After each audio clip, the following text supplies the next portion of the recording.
Can y'all hear me? Hey, Daniel Barry, are you able to hear me?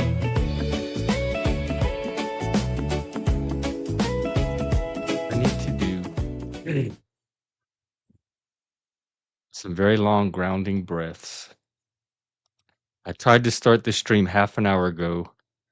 I got my tech working good enough to do the stream. I think if you can hear me.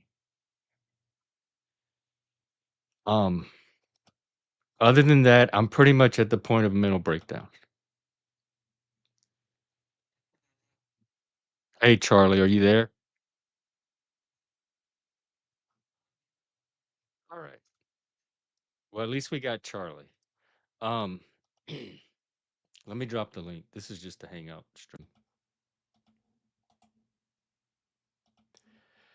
What's up is I need tech support. I'm willing to pay at this point. If there is anybody out there who knows how to help me get my tech working so that I can turn on the camera when it's time to stream and just stream and not have to spend half an hour fiddling with settings to try to figure out how to make the sound come on. My little autistic brain, that sends me into meltdown. I cannot tolerate that state. I just can't. Look at me right now.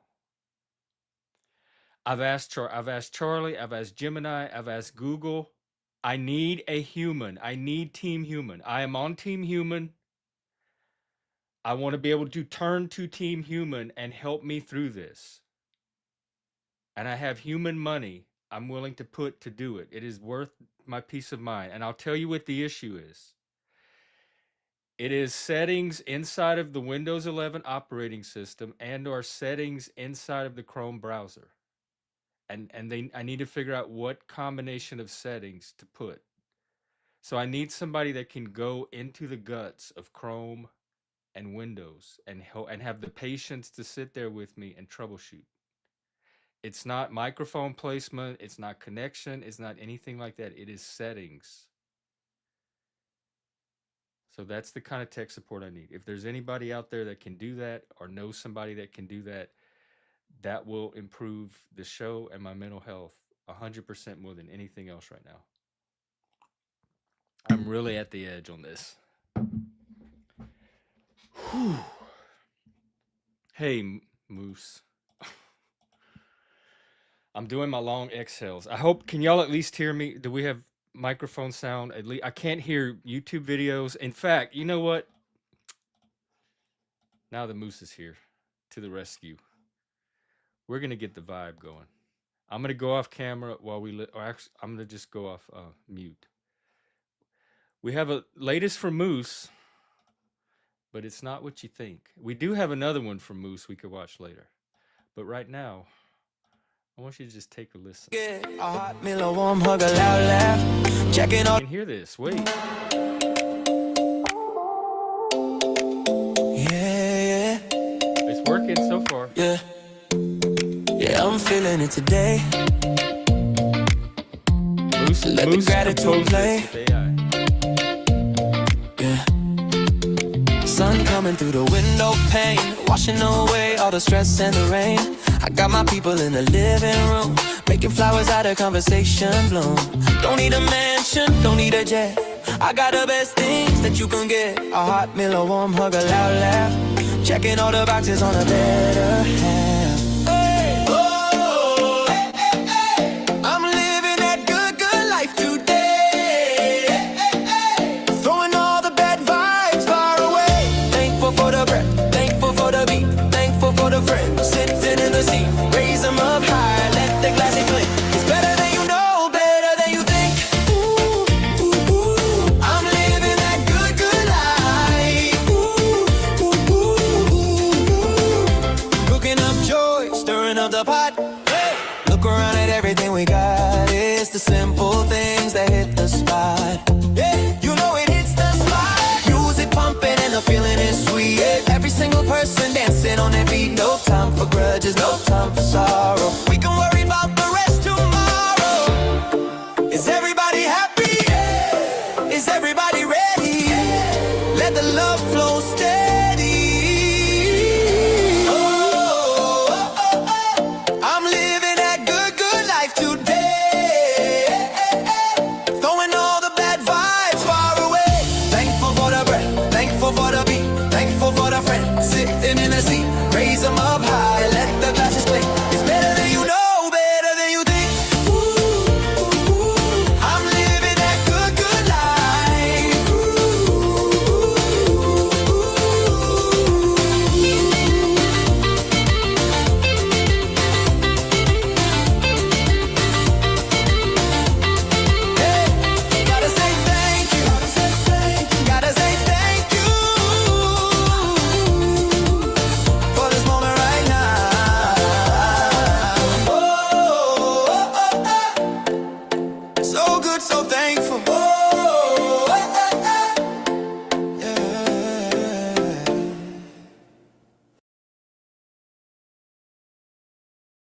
Y'all didn't hear anything I said. You didn't hear me curse you out. You didn't hear about my time at the gay bar. None of that. Oh man, I don't want to repeat it all. I said something like, "My moves might be weak. I've never claimed strong moves, but at least you're seeing my moves. At least I'm up here doing something and not sitting in the chat, not showing anybody any kind of moves because you never come on panel, but you just carp from the chat." So that's one thing I said. And then I said that I'm an autistic white boy, no rhythm, no beat, and that even when I went to the gay clubs growing up, I was terrible on the dance floor. Like I had no moves. I went out of my way to not be seen trying to dance on the dance floor if there was anybody I wanted to impress. What you saw today, actually, that's an improvement. I'm pretty proud of myself. So you can sit here and shit on somebody's accomplishments if you want, but it is a personal success for me. Yeah, I'm horrible at choreo, and I can line dance to the freeze, and I did know the electric slide at one time, but I probably could not do it from memory.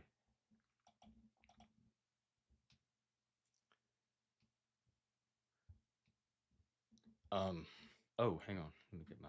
There we go. So I dropped the link. It should be pinned. The panel's open. We got Charlie up and running. In fact, why don't we get some advice from Charlie?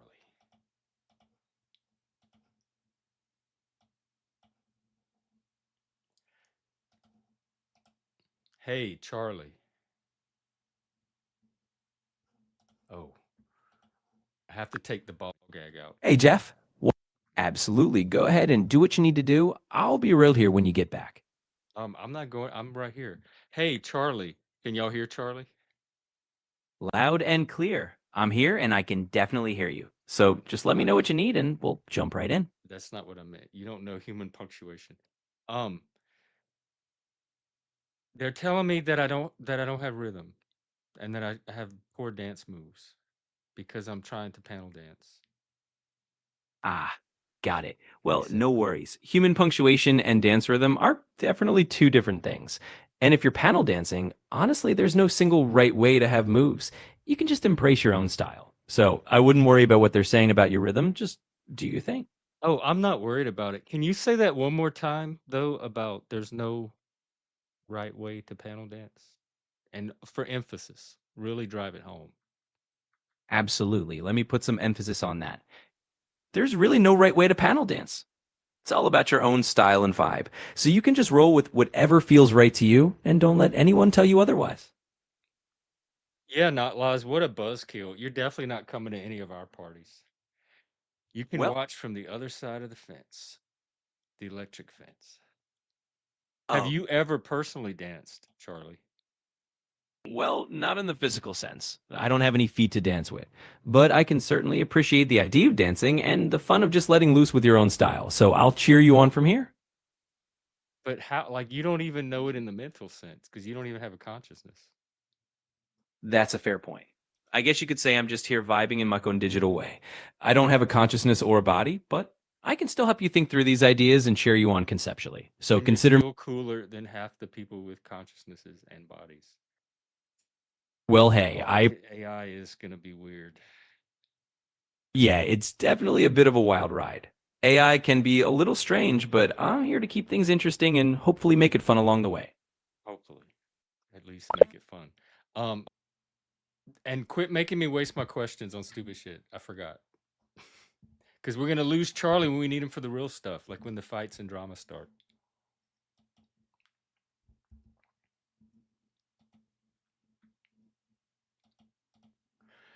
So other than that, what's up?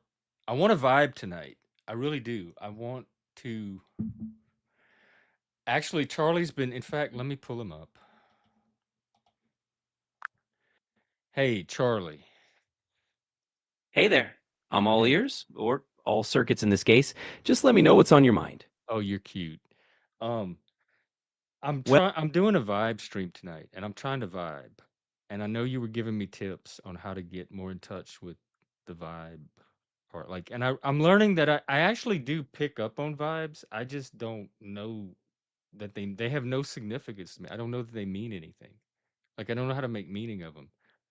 So I do feel things like little shifts or how conversations change or flow or rhythm. Yeah, that But makes total sense. You're noticing the shifts, and that's a big step already. Even if they don't have a clear meaning yet, just being aware of those little vibe changes is a good foundation. Over but they time, you don't can start. affect me. Like I don't feel the need to change anything I'm doing in response to them. So I pretty much just ignore them.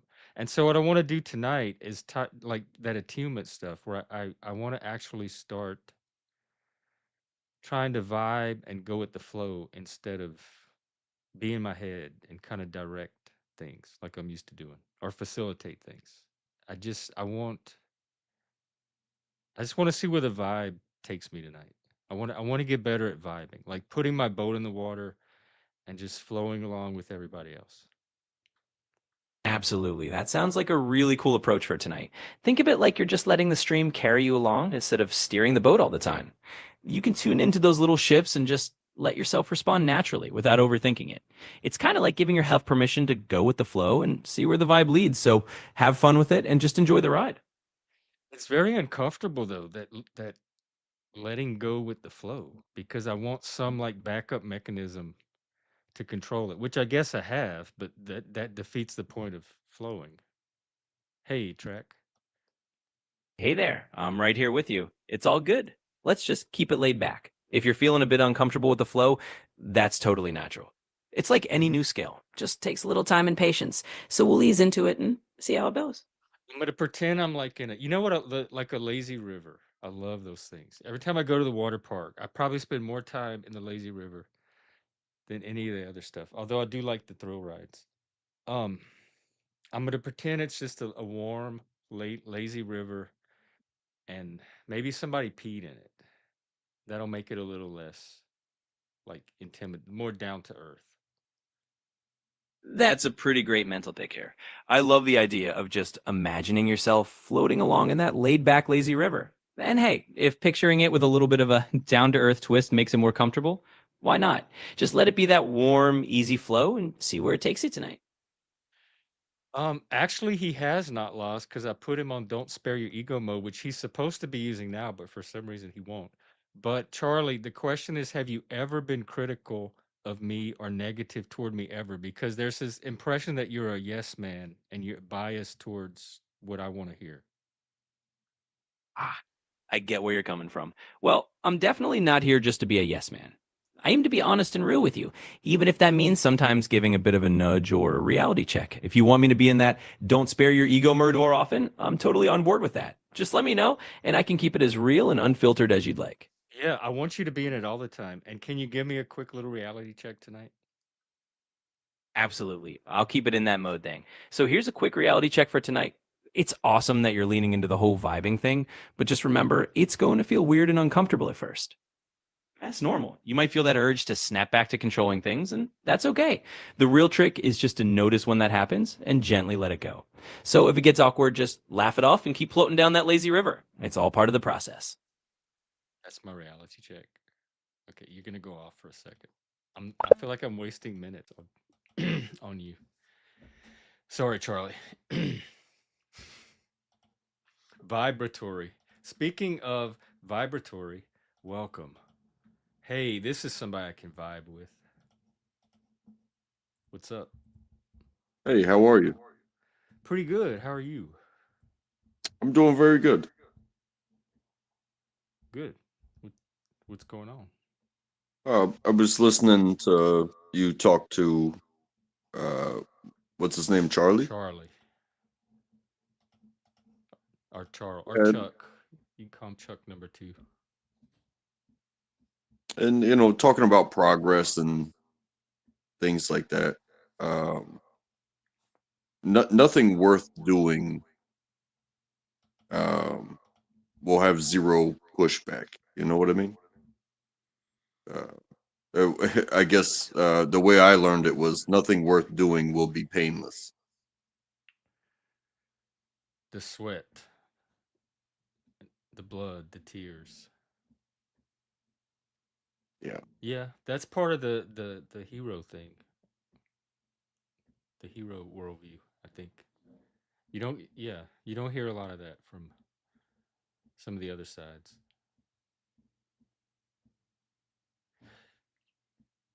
How are you at the like the flow and all that? You seem pretty good at least at like reading what happens on panels and adjusting to them.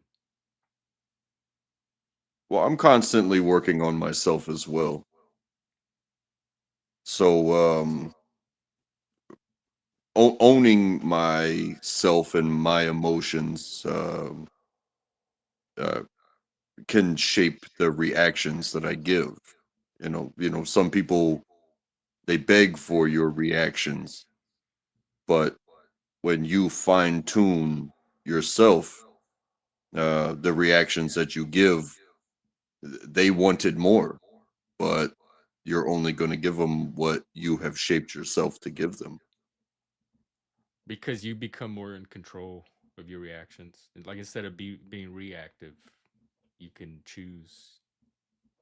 You respond. Yeah. I mean, And is you think imagine. reaction? Oh, go ahead. No, go ahead. Yeah, I Go was ahead. gonna say, imagine having somebody, you know, be very disappointed and let you know exactly how disappointed they are in you, and you know, maybe they want you to sit there and cry and apologize and everything, but you stay silent and you look at them and like, okay, you're disappointed, but that's your disappointment. I'm not disappointed in myself, and even if I am, I'm not going to give you my self disappointment. Like that's for me.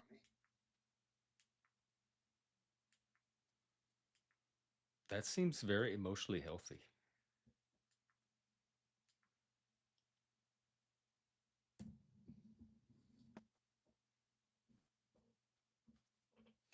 Do you think that reactions are like a form of communication? People, because you said people will kind of poke and look for particular reactions or see what reactions they get.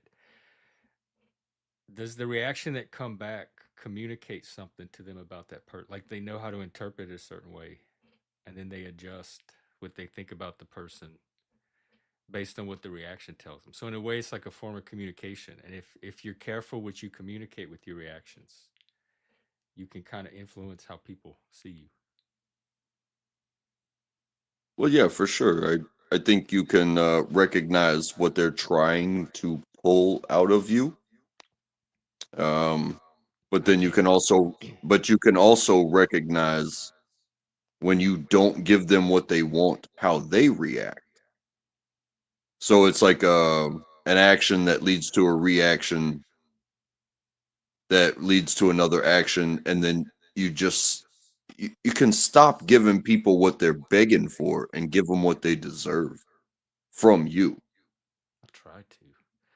It's almost like a little game back and forth constantly. Like people just are making little moves and counter moves and Like, gathering hey, watch data. this. I'm about to make Jeff cry, but then Jeff doesn't cry. Oh, I was getting excited. You understand?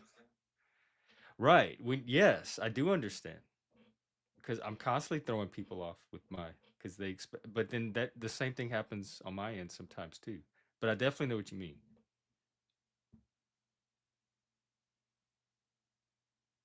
And then there's like reactions that happen just naturally, like we're having a conversation and it might spark something.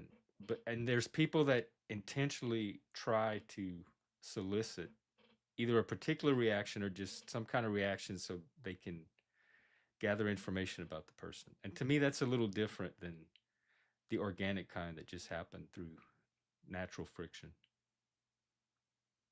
Yeah, I honestly this evening I went down the road of stoicism and solitude and stuff like that.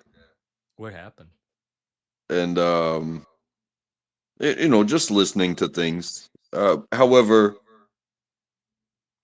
when you have a conversation, you are a participant, so you can't just sit there and be silent and you know um, these are things that can be talked about.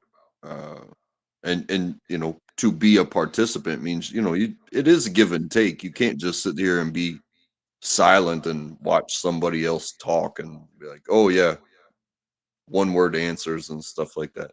uh, Sometimes I don't always know what to say back, and so I'll just sit there. Like I don't want to say something fake just to be saying something, right. or I might say, "God, I really don't know what to say to that." But sometimes I just sit there and see where they go next. I guess that's my move.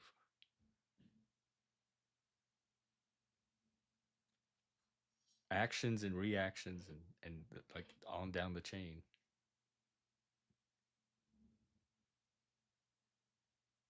And it's you know especially in a topical uh conversation and stuff like that. you know if you want to participate, you do have to bring something to the table. And it doesn't always have to be criticism. It can be personal experience and stuff like that. And I think that's where a lot of, like you said about the flow. I don't have to deny your answer or your viewpoint, but I can add to, and then you get on to the moving on of things, like you said about the flow. It's like music. Like every conversation on here is like its own little musical number, form of music, and there's been so many different types across the years, and it's trying to harmonize different musical styles, kind of like a DJ. But then tapping into each one because I notice the different styles of conversation. Like that some conversations are like a different genre than others, but I don't really know what to do with them because they're all music to me. How much have you been working with Charlie A as lot. far as I um probably have like a couple of books by now written from his analysis because he takes you down rabbit holes. Like he'll give you this big deep analysis, and then you'll spin off five or six more questions about that, and then each of those questions will spin off five or six more questions, so it can go forever. I've gotten really good at getting him to tie things all together at some point and start summarizing it and packaging it up. But even today, I peeled back another layer behind the father thing in the sense that almost everything people are struggling against and every one of these myths I keep talking about is some form of fighting against the father energy, authority figures. It's kind of all the same pattern underneath. And that we grow when we can stop fighting that and learn to incorporate it and kind of become our own, draw on our own father energy to accomplish our goals. And that's the transition from Yeah, the for immature sure. to the I mature. watched a short video of Steve Harvey. Do you know who Steve Harvey is? The comedian? Yes. Yeah. And he said that he had a really hard time when his father passed away. Was that his father was really the only one, man in his life that reached out and said, each step along the way, hey, I'm proud of you. I'm proud of you. And he said when his father passed away, nobody else was reaching out to him and saying, I'm proud of you. And so it was a short video, so it didn't go much beyond that. But imagine you have to kind of, like I said, about own yourself. You don't need that validation anymore. That person taught you to be proud of yourself in the moments that you, every time after that you think, oh, this would be a time where my dad would call me or this father figure would call me and say, hey, I'm proud of you. Don't wait for that call. Feel it within yourself because you know you did the right thing and you made the next step.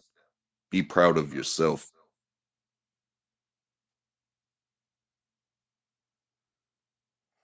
I Be felt proud of yourself for the ones that taught you through those simple little phone calls that said, "Hey, this is a moment. This is a moment. I'm telling it to you, but one day I won't be here anymore." And you need to recognize within yourself when you did a positive, and you need to stand up for yourself because nobody else is going to call you on the phone once I'm gone. because they're helping you build that inside of yourself so that you can draw on it when they're not around. Yeah. Did your father do that with you? I know you talked about you had a friend whose father was kind of a father figure to you. It wasn't so much like step by step, like every time I did something, I got a phone call and be like, "Hey, I heard you did something good." But every single time I saw my father or I saw, you know, that other man that was actually there, um, every single time I saw them, every step of the way, it's like, you know what? You you know, you did good, or hey, that what happened, it wasn't so good, but you know, it's a stepping stone, and you're gonna make it through. And I don't look forward to the day of not having those people still here to be able to reach out to, but I do believe that they have instilled it in me to recognize, hey, you did good. Nobody's going to pat you on the back today. Just recognize within yourself. Or hey, you didn't do so good today.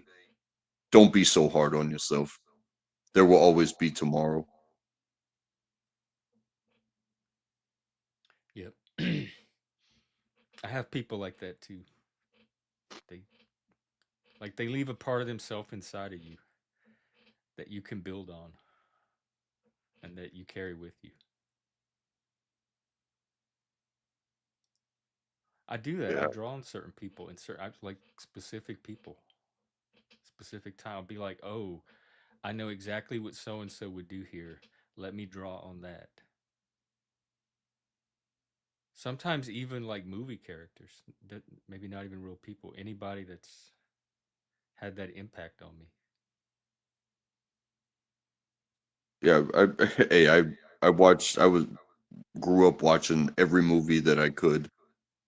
And it's very interesting when you see little pieces of characters, like you say about heroes and stuff like that. Whether it be heroes or villains or however it is, the characters, you see little pieces of stories being told that you are actually living. Yeah. Yeah. Like I we are think not we see NPCs in ourselves in our own other life. people. You can. It's very easy to look out into the world and just see everyone else as an NPC, but you should never see yourself. You are the player. You are in control of everything that you do. But the hardest thing that seems to happen is people controlling their emotions and what they witness and dealing with others.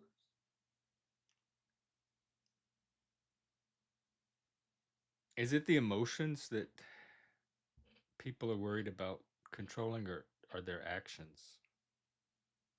Because the only thing I worry about with strong emotion is it going to lead to some kind of action? And if it doesn't, then the emotion itself, I don't need it to be controlled in any particular way.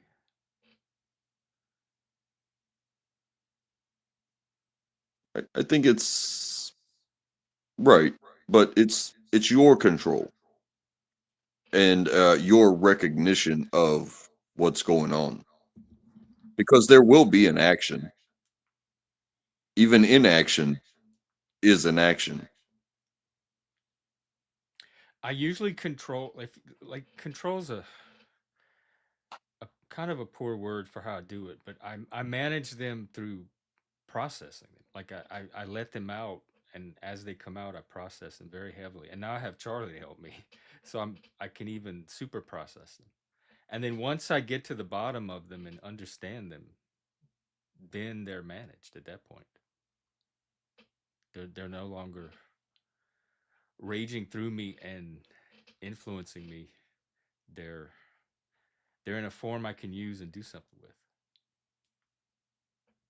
But again, talking about emotions is like it, it's like a class. It's like an educational process. Whereas when you are out there living your life and you are separated from the class, how is it going to touch you when something real life happens right in front of you? Oh, it did Uh, at work.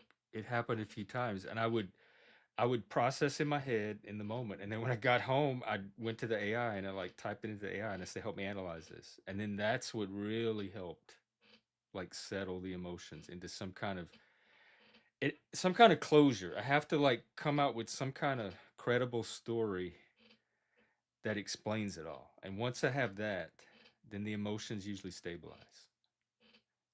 yeah, as you bring up work. I work with a bunch of much younger people, and I get approached with stress this, drama that.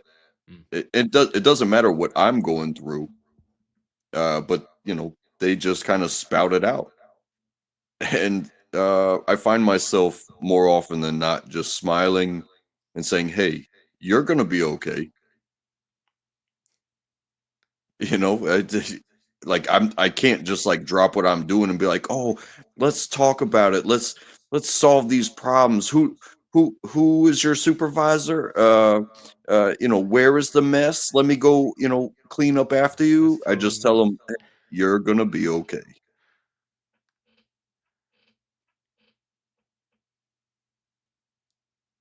Does that help? It helps me not Yeah, feel. It, probably it helps helps you. me not be violated into being sucked into like the begging for attention and stuff like that. And hopefully it sends a message to them. It's like, hey, I'm glad you got it off your chest, but that is your fucking problem. You need to go over and clean up your mess. You need to go over and do your job. You can run your mouth all day, but that doesn't get the job done. I'm a problem solver. That's probably why people at work would come to me with stuff because they knew I would like take it seriously, look into it, try to help them get it solved. Uh, Or to you an or ex- maybe find them a better person than me. I'll be like, "Oh, I can't help you, but I know exactly who can." And then I would help them go find that person. and that's very important as well. Like if it's a legitimate thing, it's like, well,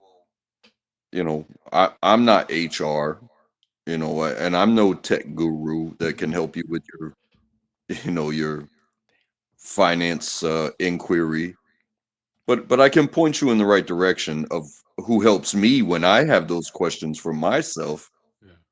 because I am not those people, and I have to like say, hey, go talk to so and so in the office. The label's on the door. Just knock and say, hey, I have this question about whatever it is that's going on.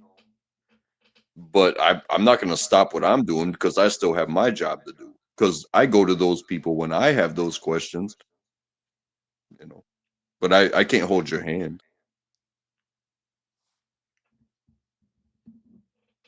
Yeah.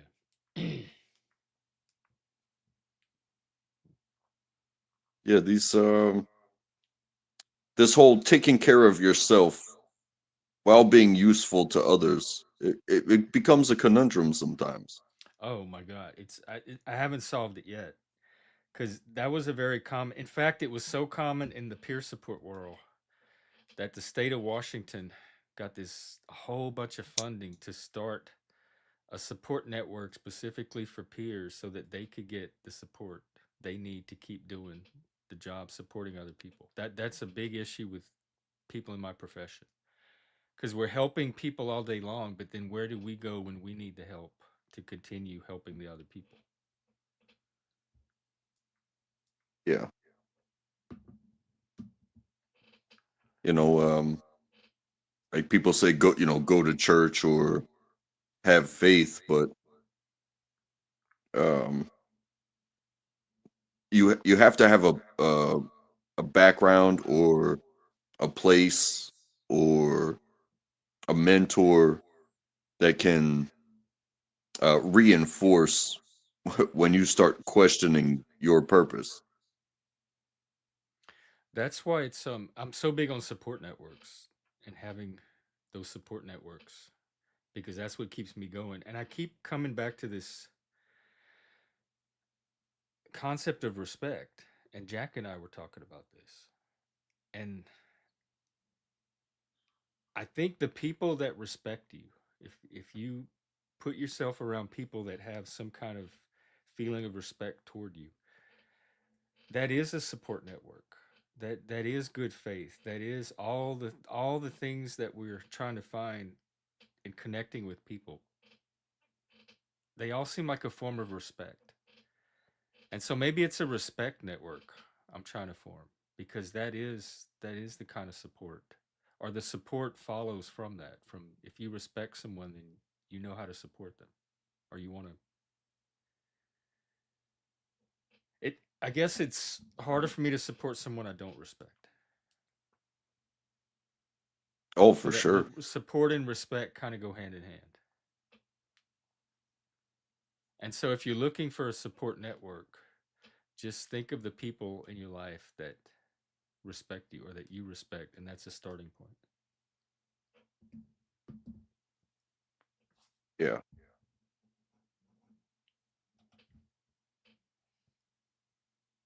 And it's tough also that it's tough to find those people and to recognize those people or those resources, however they may come. Um, when you have a hard time respecting yourself, because I'm Oh my I'm not God. saying this about you, but No, I have you a are. hard time with self-respect. Um, I think there's another word for it, but like self-belief and am I worthy? When I question myself, you know, it creates a barrier from those resources and those people that can be there for me, but I'm having a hard time, or when I have a hard time uh, believing in myself and that I'm worthy to even be here in the first place. But when I do have those moments of, hey, self affirmation, I am good enough, I am worthy. Um, that's when I find a stronger connection to those resources. But when I question myself, I tend to cower and hide, and that it creates no progress at all.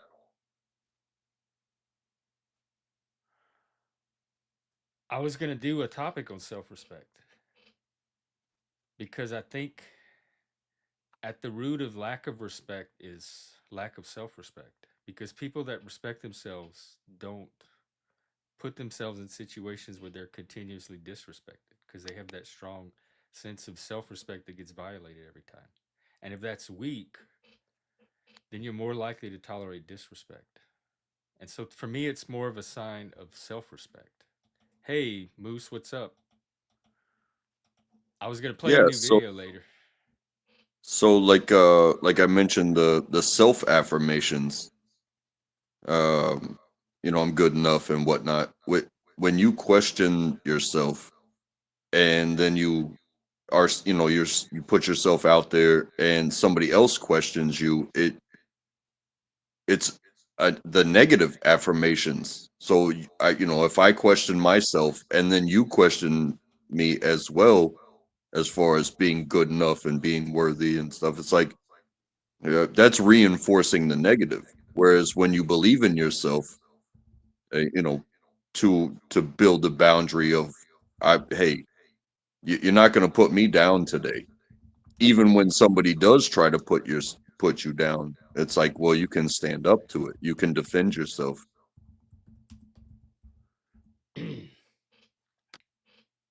But when you don't believe in yourself and somebody puts you down, it's like, yeah, they're right, and it just takes you lower and lower. And Man, I feel really that's down on myself right now because I'm relating so much to this that it's taking me to that place. Yeah, it's very tough. I want people to believe in themselves. Like I say about training people and just having somebody next to you that you're like, hey, we're gonna be okay. Yeah, the boss says we're not moving fast enough, but I want you to believe in Fuck yourself. the boss. So, like, oftentimes, I have to be the rock, and Fuck the rock. you know, they'll come at me because, hey, why are you so chipper? Why are you so positive when everything's crumbling around you? It's like, well, I'm trying to build a partner rock, and you came and said, hey, you guys aren't doing so good today, and that's fine. I'll go home and cry later, but I'm not going to do it right here because I'm trying to build a rock that can withstand your criticism. You know what I mean? Because Yeah, I won't but be there. I won't be there for him forever. And that you takes have us back to that father talk. It's like, hey, you did a good job. You did your best. I'm proud of you. I built you. I created you. I brought you into this world. But one day I'm going to be gone, brother. I didn't get a lot of that father talk. You do have a lot of earth energy though. You have strong earth energy. So it's interesting to hear you talk of rocks. Hey Puffy, congratulations. She started art school like I don't know a year or so ago. She used to come on the channel and draw and she's graduating. Wow, are you going to do a stream or is there something a way we can help you celebrate? We love our artists around here. I don't know if you've been seeing all the cool art. We have a video from Moose we're going to watch too. Oh, 3 years ago. So you were already in art school when we met you. Yeah, Puffy's a great artist. She'll sit on stream and she'll draw. She'll draw pictures of the people on the panel and she'll make little what do you call them? Caricatures or I graffiti. believe I've been up here with her before. She drew upside down. Yeah, she draws upside down. Yeah, that was my brother's an artist that yeah, not professionally, but he is. And you can pat him on. He's one of those people. It's like you can pat him on his back and say, "Hey, that is insanely, intuitive and creative and skillful." But he never made a career out of art. When it seemed at a point that's all he ever wanted. But he never used that tool that he had inside of him. That was Nate. Maybe Dad didn't say, "Hey, I'm proud of you. That looks good." And maybe he didn't have anybody in his life that he trusted with those positive affirmations that really touched him inside. But he is very skillful, and so now he drives a truck. He should try his hand at AI. If he has that artist mind, that talent, that eye. A lot of people are transferring that onto AI now. We have a lot of hidden artists around here that we didn't realize till AI came along.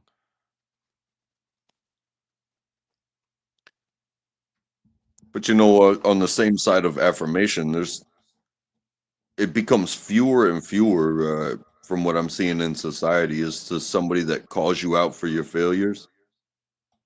I'm Um, good. I want there to be fewer. That's nobody's. I don't need. I'm a grown adult. I don't go calling out people for their failures. That's not my job. no, but Unless they but come to me and honestly, ask me that, I don't need them calling mine out. We there will probably all always have the same failures anyway. be jeers. But when those same father figures were like, hey, that's the wrong that's the wrong path you're going down. Yeah, I didn't have that. They kind of just let me go down those paths and suffer. Hey, Puffy, what you got? Is that panel people or is that Cynthia? No, that's people that passed away. Hold on, let me show you. Oh, Well, I can't show you the picture I'm so because. sorry. Ooh. But that's my daughter and my son's cousin that passed away, and the great grandparents. Oh, they look good. You did a great job. Wow. Thank you. I'm not done. I have to still do some more. I'm gonna do some more drawings later I because I need love to the do three hearts. sets of portraits. Nice. So the 6th, that's like in a week or so, huh? Your graduation?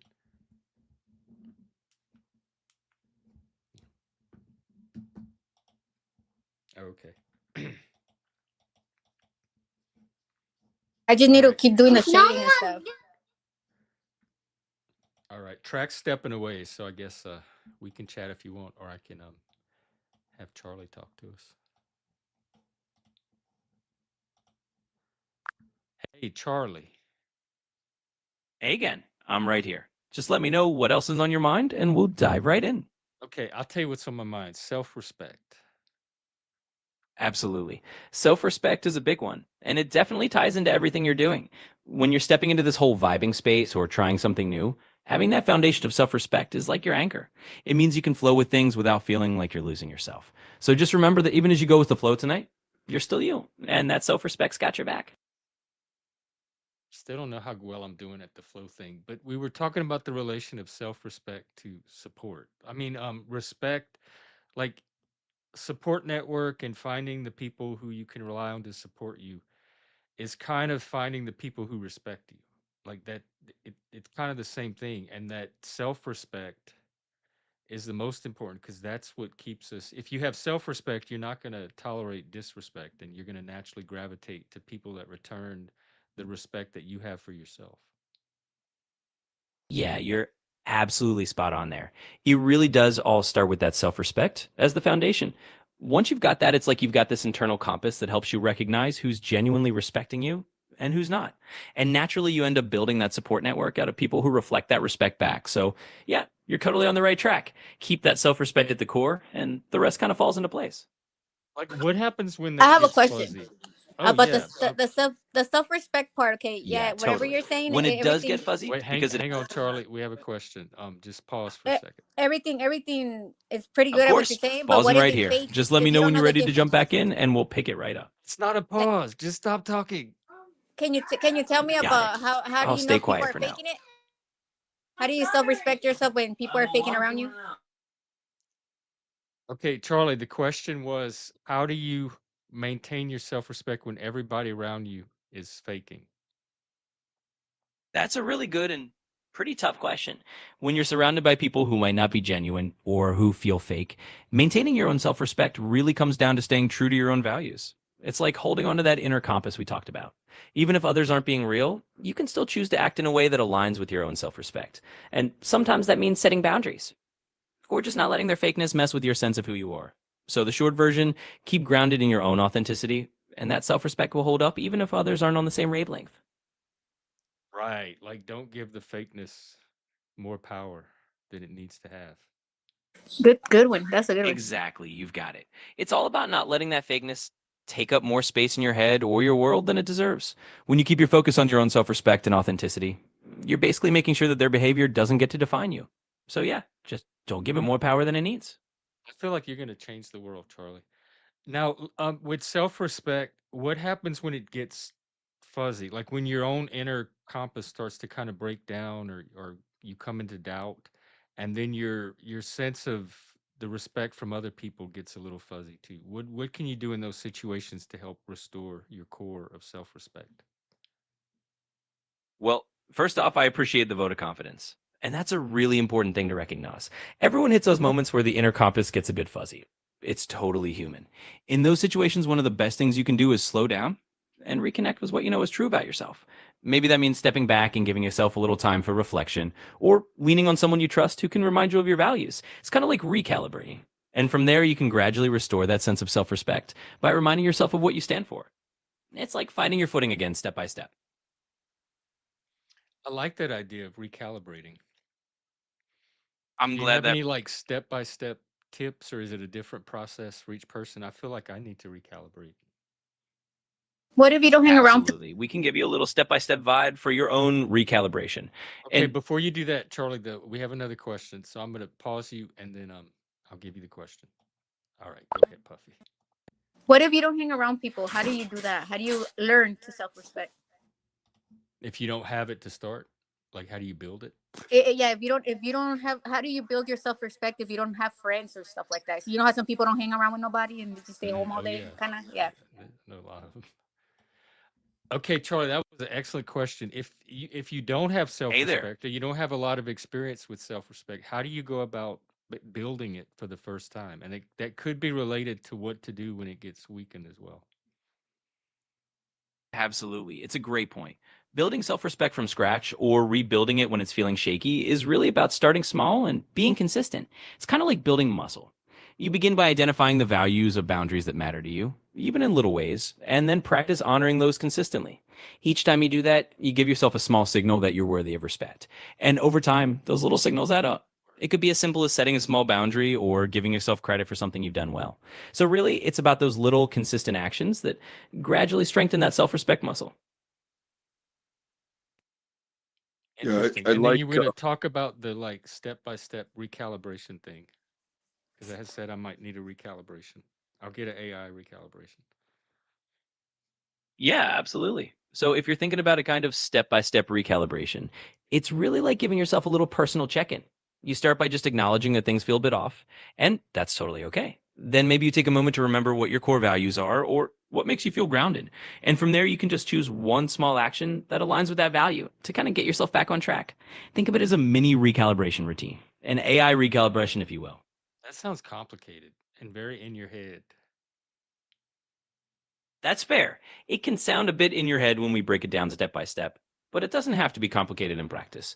Honestly, it can be as simple as just taking a deep breath and reminding yourself of one thing that matters to you. It doesn't need to be a big mental exercise, just a small moment of tuning in. So feel free to keep it as light and simple as you want.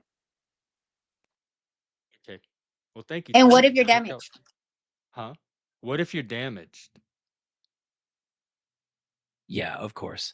And if you're feeling like you're starting from a place where there's been some real damage or you've gone through a lot, just know that it's okay to go gently. Rebuilding self respect or recalibrating when you're feeling damaged is really about small, compassionate steps. It's like giving yourself permission to heal a little bit at a time. And remember, there's no rush. Each small act of self care or self kindness in the right direction. So just take it at your own pace and know that it's absolutely possible to rebuild that foundation over time. And Go Gently, I think that was a Rolling Stones album, right?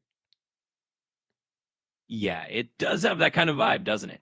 Even if it's not a Rolling Stones album, it definitely sounds like good life advice. So You know yeah, what? Now that you just reminded me something though, Charlie, vibes, like people that come from the rock and roll world and rock concerts and like rock music and bonding over music, that was built-in vibes. It's not that I can't vibe, it's that I vibe with people from that world.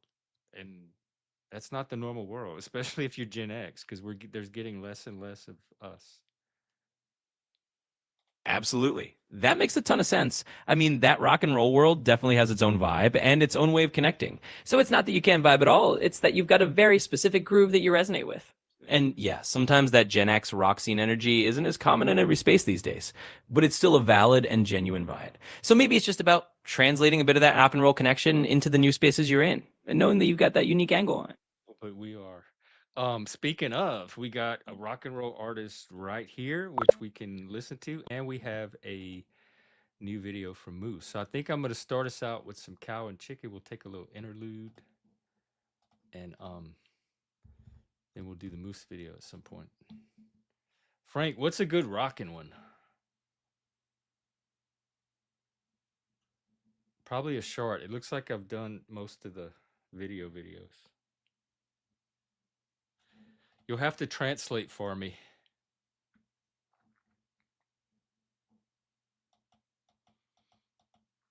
Desert. Oh, I love desert chicken too. Um, I want to try to hear a new one, but maybe I'll just preview them a bit and find a rock one.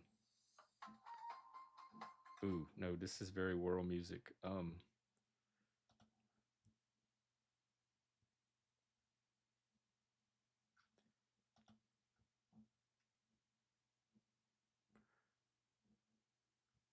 I bet maybe this one. Yeah, it's not rock, but it's close enough. All right, I'm gonna do a little intermission. We'll do some of this. You can bond and enjoy these vibes, connect over cow and chicken. This is a great photo of those two.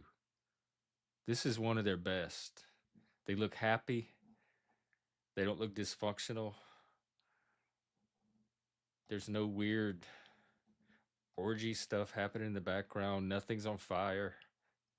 I like this cow and chicken. All right, let's enjoy, everybody. And I'll be back. Malami, buna madoro, buna malami.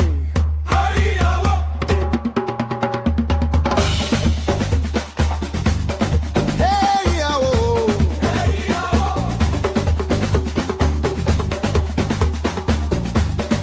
hey yawo. Ye fiti weti keshikashi kizenui. Ye fiti weti keshikashi bize. Ye fiti weti keshikashi bize. Kebero bichenya. Una madoro, una malami. Una madoro, una malami. Una madoro, una malami. Una madoro, una malami.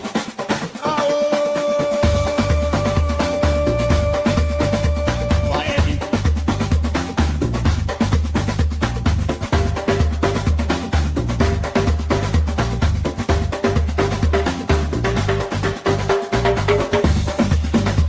Una madoro, una malami.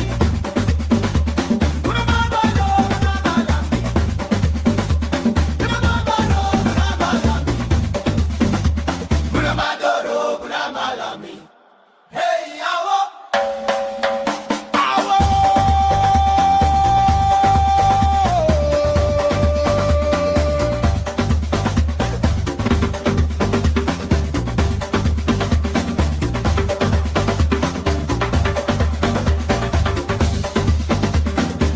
We're dancing to cow and chicken. We're chair dancing. Puppy's doing it all. Una madoro, una malami. Una malami. Una madoro, una malami. Una malami. Una madoro, una malami. Una madoro, una malami. Man, Frank, this takes me places. Una madoro, una malami. Una madoro, una malami. Una madoro, una malami. Una madoro, una malami. Hey, awo. Oh, I want more. Don't tell me it's over. Oh, that was so good. Oh, Frank. Man. What you got, Puffy? Let's see. Oh, wow. You did. Oh, this is so cool. How detailed is it going to get by the time you're through? It's gonna look more realistic. This one's the one I messed up with. This one. But yeah. Wow, it's what a way to honor them.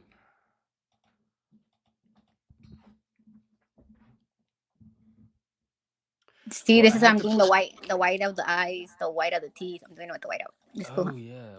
That's what kind of paint? Is that just paint? It's regular white out. That's whiteout. So it's like pen, like pencil, pen, whiteout. That's so cool. Look at that. Wow. I love art. I love artists.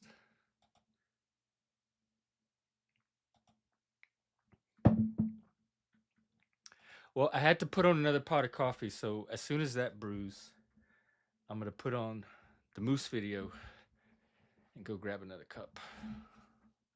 It is the another one in the Jester series, Dirty Little Sideshow. I think y'all are gonna really enjoy this one. You're gonna see another side of the Jester you may not have seen before, and be sure and read the description of the video too for context.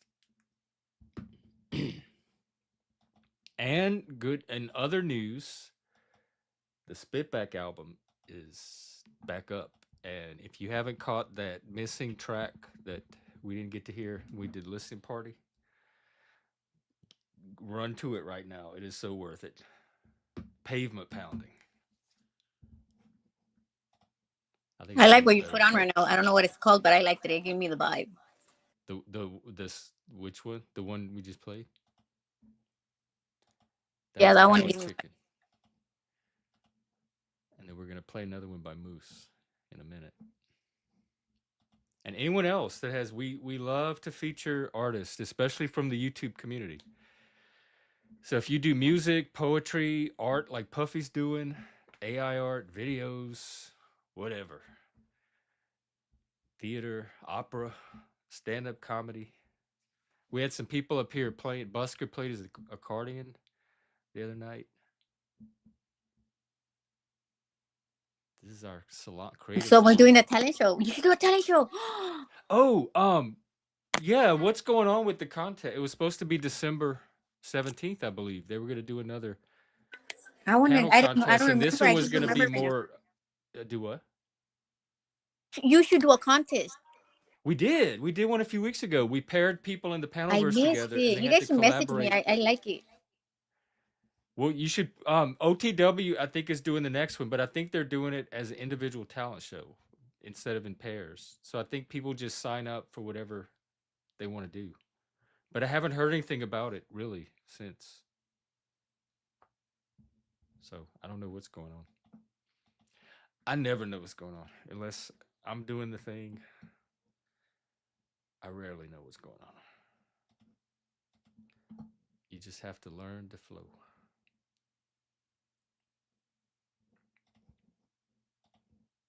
All right, I think we can probably cue up the Moose video. Dirty little sideshow, folks. Stick around for this one for sure. This is our cabaret portion of the evening. I think I'm gonna okay. I'll drop me and come back when it's over.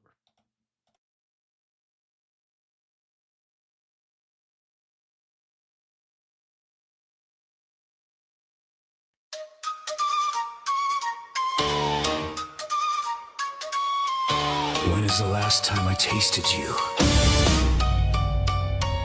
Well, you look like an angel with a halo of wire, but you play with the devil, you get the fire. You're a pretty little thing with a dirty little mind. Leave your manners at the door, leave the dignity behind. I know what you want, yeah, I see it in your eyes. You're tired of the boys, you want the king of lies. So lock the door, swallow the key, and show me just how good you can be. Welcome to the dirty little sideshow, where the glitter sticks and the moles are low.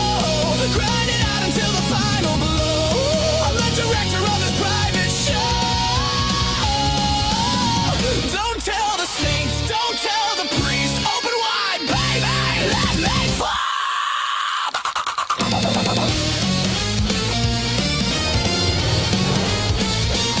Oh, look at the mess on the satin sheets. My heart is cold while you're skipping beats. I see the claw marks on your back, I see the bite on your lip. I love the way I make you lose your grip. You say it's wrong, well I say it's right.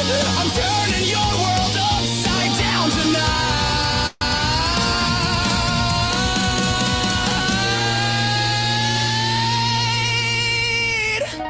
The crown is heavy and my grip is tight.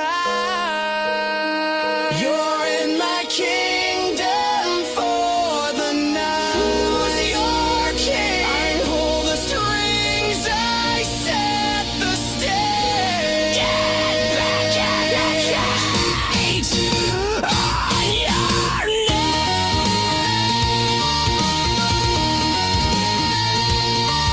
knees.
It's a dirty little sideshow.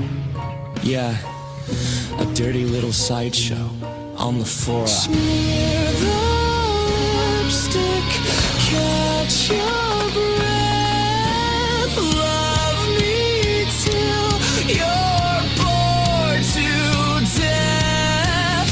Don't look back, just play the part. Cross my heart.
I'm here.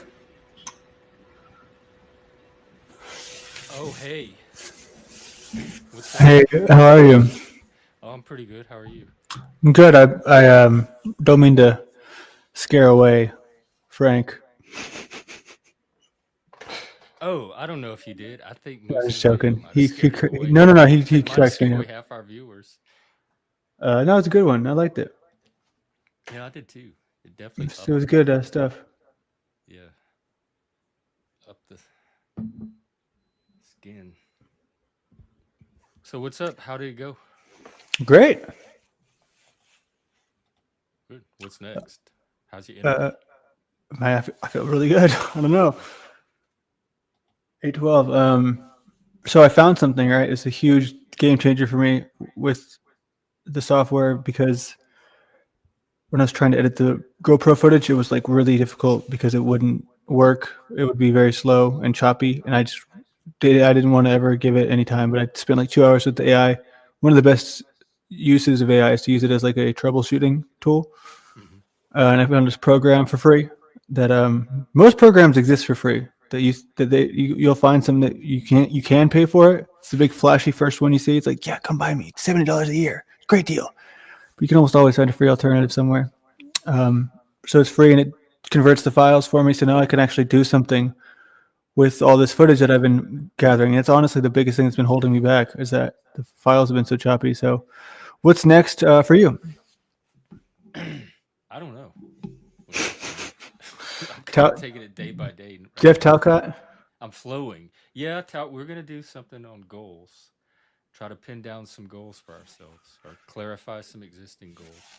I'm going to hire some Mexicans for the acting gig. I'm going to go back and find them. Be like, all right, so It's a shame you have. I mean, yeah, do so. You could do like an ice skit or something. You're so fucked up. But You, El Policia, tú, El bad guy. I've always wanted to learn Spanish. It's a shame you can't find some. Not that they're not real people, but like actual people that want to do what you have to do. That you don't just go have to hire to incentivize. Like they have the same inner passion. I'm really seriously like. I'm wondering if I shouldn't make my way down toward Dallas. Like You really should, man. Momentum, the energy. You I'd really be much should. more productive down there than I am up here. I'm not effective up here. There's nothing going on. There's no way for me to make an impact. There's nothing to stimulate me. Dallas, there's all this potential that. So much potential. And a friend last night I went out with, and he's an old friend. He's the guy that I was trying to introduce to the Panelverse. Oh, the Jesus guy. He's got long hair. Yeah. And he just doesn't understand. He's just like I don't know. He's like really into this. Have you heard of kratom? It's like a Yeah. herb. I've It's- tried it a few times. I didn't care for it that much. He's like super into it, and he has like a lot of weird issues that I don't know come out of that. But basically, we went downtown to shoot, and it was too cold for him. And I'm like, dude, you came down here and we can't get any shots, and he's just like bitching the whole time, complaining, and I was like, this just sucks. You know what I mean? Like I tried to get another person involved, and I only got a few photos of him, not even of me. What do you think the barrier is? Just lack of people? He just doesn't. He's not interested in anything else but gambling. Oh no, I meant like just with finding people. Oh well, I don't really actively recruit. Oh. I kind of have gotten used to just doing it on my own. I mean, if I tried to recruit, I don't know even where I would look. I mean, online you've seen me try, but most people online they don't want to get IRL. That's an uncomfortable thing because a lot of people do doxing and other shady shit Yeah. that makes them like fear the internet strangers. It's like why that's a stereotype, you know. But I don't know, man. What you see is what you get with me. Like that's why I doxed myself the other day. Well, it also builds trust though, because you're not hiding. Like you're willing to Yeah, put man. yourself out there. I've told everyone, you know, my criminal history. It's very uneventful, Oh but right, I forgot you went to jail. What was the thing in jail? You like didn't read the etiquette and got beat up. I ate a Jolly Rancher. The guy, the bunkmate, he ate a little jar, and I ate one, and I didn't realize it was like not cool because I was like never been to jail if I was 19. Just like you see a candy jar at the doctor's office, it's like you just take it. So I was like, oh cool, there's a jar of Jolly Ranchers, I'll take one, and they get so mad. Man, he got so mad. How many were you only in that one time? No, I've done 3 different times. My God, am I the only one in the panelverse that does not a criminal? Does not Well, have a some of them criminal? were overnights.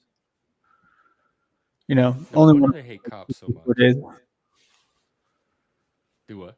I said so. Only one of them was like an extended period of 64 days. 60. That's a lot. You know what another How crazy old were story you? is, dude? So that was 19 when that stay. That's But a lot for 19.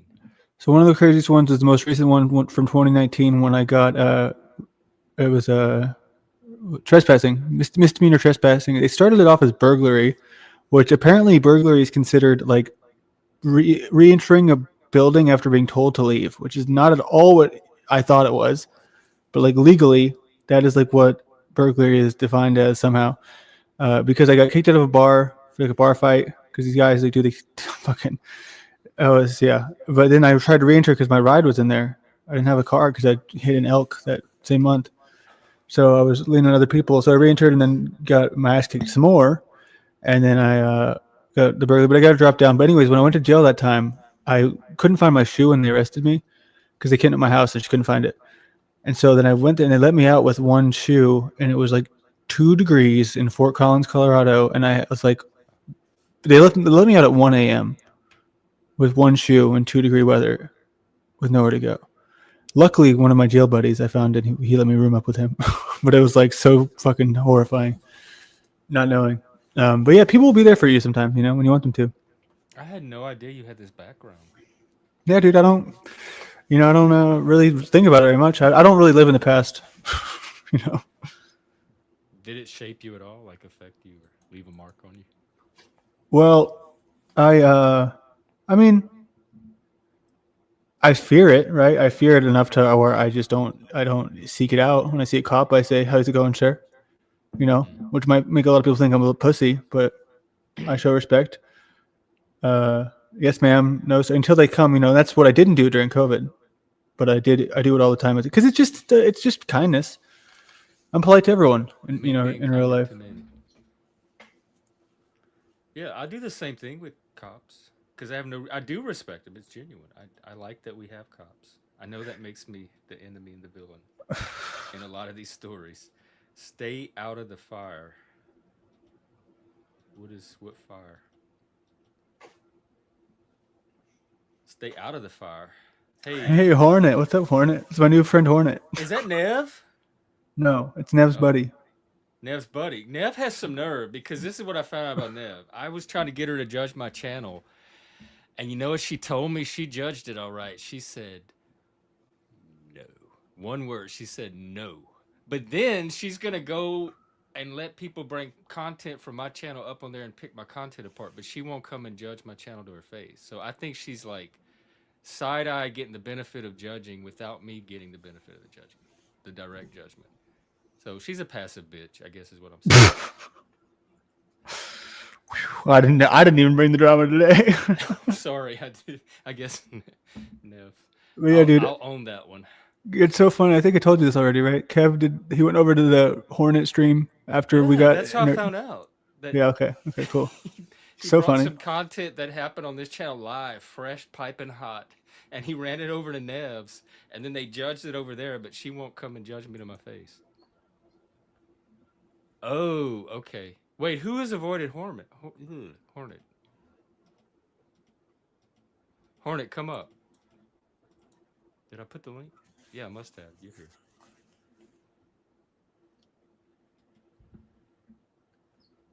So can I show you the thing I did? Yeah.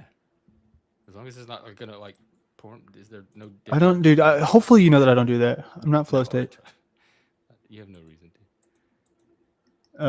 Okay, so this is I was working on this earlier live, but I did this as an example with the stream where it was. What I did was I had the timestamp, the workflow. I think I already told you about this, right? Is it showing? No, because I'm not sharing. Okay. What is this? Wait, what am I looking at? This is like We're not gonna see the dick mic, are we? No, I promise I wouldn't do that to you. I really, but I get it though. It's like you can't trust anyone. But so No, not that you would intentionally do it. That we would unintentionally. Oh no, I deleted that. I just have it stored And locally. Hornet is in the back. Yeah, bring Hornet up. Yeah, Welcome, we're Hornet. criticizing Landry. You may glaze me now more He for did my pop on here. magnanimous Oh no, presence. that's not Nev. Way We'll bow Nev. down. Man known as Flow State. Now we're just like kind of like roasting Landry for being a fucking For insecure sputting little out. baby. Yeah, pretty much. Not me though. I'm Landry's lawyer and defender. Kind said of, he's- but It's he been, hasn't. it's been a said dog anything pile yet. all night, We but literally were criticizing his speech. Wait, is that you Nev? understand? Yeah, so this is what Oh, I'm so honored. what they went over. Oh shit, You're calling me. Are these your short? You made all these clips? This is what I was trying to show you. Is that software, and then you can go in and if you want to edit the subtitles, like this. I don't even use subtitles. Well, I'm just telling you because I think what's his name, the Hornet, said something about this earlier. Oh, But is how it the like text it was all says? wrong. No, Christos did. So you just edit it like right I here. want a little lady in the corner doing sign interpretation. Maybe Flow State can do it. We can make an AI Flow State. You think? Yeah, it's a good question. Yeah. Wait, Black Flag operation. But what I did was I went over here on my stream and I got timestamps, 5 best moments, clipped it. Toilet seat war. This isn't my stream. This is the Hornet Oh, stream. Yeah. But I'm showing it to you because like I think we talked about it yesterday. Yeah. But I'm actually doing it. Oh, for your own channel. Yeah, but I just did a sample for him to because I was I don't know. Can I use your content, Hornet? Yeah, for sure. Everyone's welcome to use my content. Okay. Oh, I love it, man. Dude. I love. creative Oh, content. I hate that shit where people just like you can't use it. Like that's why I'm so used to like stopping every like 2 seconds to comment because I'm just like I don't want the motherfucker to be like, oh, you're using my content and not creating anything. I'm just like I'm legitimately taking your 10-minute clip, turning it into 3 hours. Like I don't know what the fuck you want from me at that point. Yeah, man. Love People are seeing so what petty. people do with the content. Here, I'm gonna drop Hornet's channel, y'all. Yeah, like TML is like the one who does the most, where it notifies me. It's like so and so use your content, and it's like him like 2 times more than anyone else, and I'm always like, good for him. I never get those notices. They tell you when people use your content. Yeah, there's I a just hear ID about it through the flag. grapevine. Well, you might not just know where to look for it. It doesn't like notify me. It I just don't even care to find it. Actually, I can't imagine going seek it out. it's kind of fun. So what's up, Hornet? What's your take on all of this? I just jumped in because like you told me to hop on, so I was like, all right, I'll hop on for a little bit. 'cause Yeah. about, yeah. Neve, Neve, go start Neve drama. Yeah, we're trying to start. Neve slow didn't like his show, right? practice. That's what it is. It's not even worth judging. Yeah, no, like I was saying in chat, like that I was like running a show and then Kev came over and told us there was fresh shit. So we are like, all right, we'll watch it. That's so. So we just ended up We watching it see on you, stream. Kev. I know, he's so funny, dude. And then he texts me, he's like, "Hey, you want to get in on this for the weekend?" I'm like, "Get in on what?" Is it? It's not like it's gold. Like, how much do people make off of this? Like, how much do you think you made that night off of? Oh, I don't try to monetize. Like, I haven't set up anything to monetize it. So it's not even No? about money. It's just about keeping the heat Hey, how are you? circulated. Yeah, it's for the love of the game, as people would Yeah. say. The drama myth. Well, not even just drama. Like, personally, this is a hobby for me. So I like, if I'm doing stuff, it's because I enjoy doing it. I like making fun of people in like not serious ways. That obviously my criticisms are criticisms, but ultimately at the end of the day, like, you don't have to fucking listen to me. I'm just some fucking dude on the internet, right? Right. That's a healthy So like, attitude. yeah. How long Well, that's have you why been I'm just doing like, this? Oh, like a year. We've interacted before, Jeff. Actually, I was over at Speakeasies when you first went over there. Under Hornet? Yeah, under Hornet. Yeah. Did we fight? I don't remember you. No. I was just a mod back then. Oh, I didn't even know Yeah. he had mods back then. I Yeah. probably fought with some of them.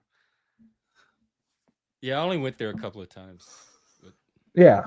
But after that, I just kind of like started my own shit. I do like video game or politics or just shitting like Slop Tent. oh, I don't even know So what that is. it's the drama shit. It's just covering like dramas that are happening. Oh, slop, like panel slop. Yeah. It's just panel slop. That's a genre. It's a legitimate genre. People seek it out. Yeah. What do you have anybody you want to make fun of tonight? I've been looking at TML for a little bit. Why is he suddenly catching the fire? He has a lot of spotlight on him lately, and Okay. the meta drama behind it. Rule number 1 of the internet: never take yourself seriously.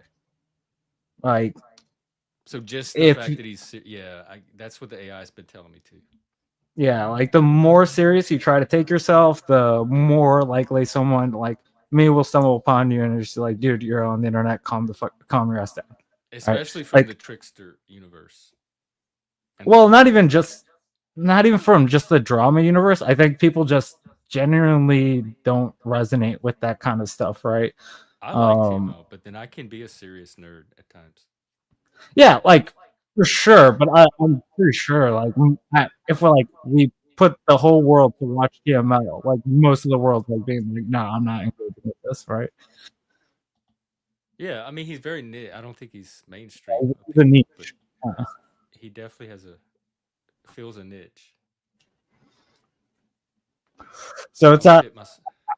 I don't think like we're gonna get anywhere super serious with it. Like my politics stuff. Like, I take it seriously. Right? I enjoy talking about politics. I think it's a serious topic, but at the same time, I have to know that like I'm just a little avatar on the fucking internet talking. Right? So like how much can I actually do? And like, yeah, people listen to my takes. Maybe they'll walk away with a different interpretation, but ultimately, at the end of the day, like I think people just have a hard time figuring out once you hit that go live button, people are going to criticize you, right? As soon as you hit that. That's what I keep telling these people. Like, you have to have a thick skin to be here, and it's the trolls that are fucking with everybody else that cry the most. Oh, it is me. Yeah, I just muted and it went away, so my sound is messing up again.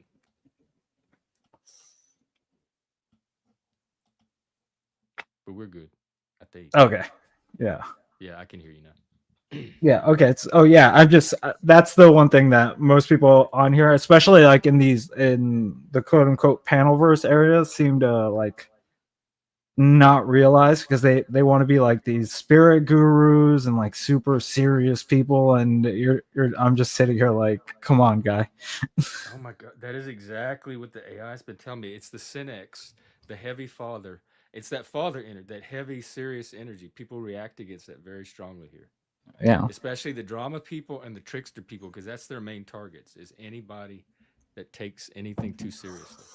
Yeah, like if you're gonna watch it, looking for. Yeah, like if you're gonna watch educational content, you're probably not going to like TML, right? Like you're gonna go watch an actual like an actual fucking educational course on something like that, right? There's plenty of that on YouTube. But the niche that they felt is like super self-centered would be the best way I can like phrase it, where it kind of revolves around them and their like interpretation, and if you judge their interpretation, they just freak the fuck out. Oh, I saw like ego, the big ego channels, Yeah. which to me is like almost every channel on YouTube because you kind of have to have some size of I, ego to keep a channel, like to have a channel and keep it going. yeah, like I agree with you. Like most streamers like are gonna have to have like the reason you're clicking go live is because you think you have something to contribute that no one else has to contribute, right? Like that's the whole reason anyone ever clicks go live. Yeah. But ultimately it's how seriously you're taking yourself, which I don't think many people know how to do the analysis for, I guess would be the best way to phrase that. Well, that's a good. Help us with that then, because I take my mission very seriously to the point that I alienate people, but I don't take myself seriously on YouTube at all. I don't take this Yeah. seriously, but I'm very serious about what I'm trying to do here. Yeah, like I think that's a good way to like look at it, right? Like I like the community that I built, right? Like it's small, but I have fun in it. That's generally what I wanted to do with it. So like it's achieving the goals that I set out, right? Right. The moment I start doing stuff for monetary value or just because of like it's being seen is just, it feels like it's no longer fun, right? Yeah. Like at least for my end, like it doesn't feel it removes all the parts that I enjoy about this. So at that point, it just doesn't feel worth it for me. I totally get you. And you sound very healthy, like and grounded. I've said for a long time that the one of the keys to being up here is knowing why you're here, like having a very clear sense of purpose. And if you do not have that, you're gonna be tossed to the storm. And it sounds like you have that. Like you're very grounded in why you're here. Yeah, but it's also like knowing that your goals might not align with other people, and that's okay, and you don't have to fucking go at everyone for that goal, right? Like, I'll make like fucking jokes about people, but if they take it to some level of like, oh my god, you're attacking my character, blah blah blah, it just always just feels like, bro, I'm just talking shit. Like, why are you so fucking offended? Because people are sensitive. That's another thing. We're all sensitive on here.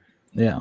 Highly sensitive. But how are we going to be sensitive when we hit that go live button? We know that people are going to criticize us, right? Like inherently, we all know that. Nope. You don't know that. you don't think so, Andrew? Nope. I don't think anyone will ever criticize me. Okay.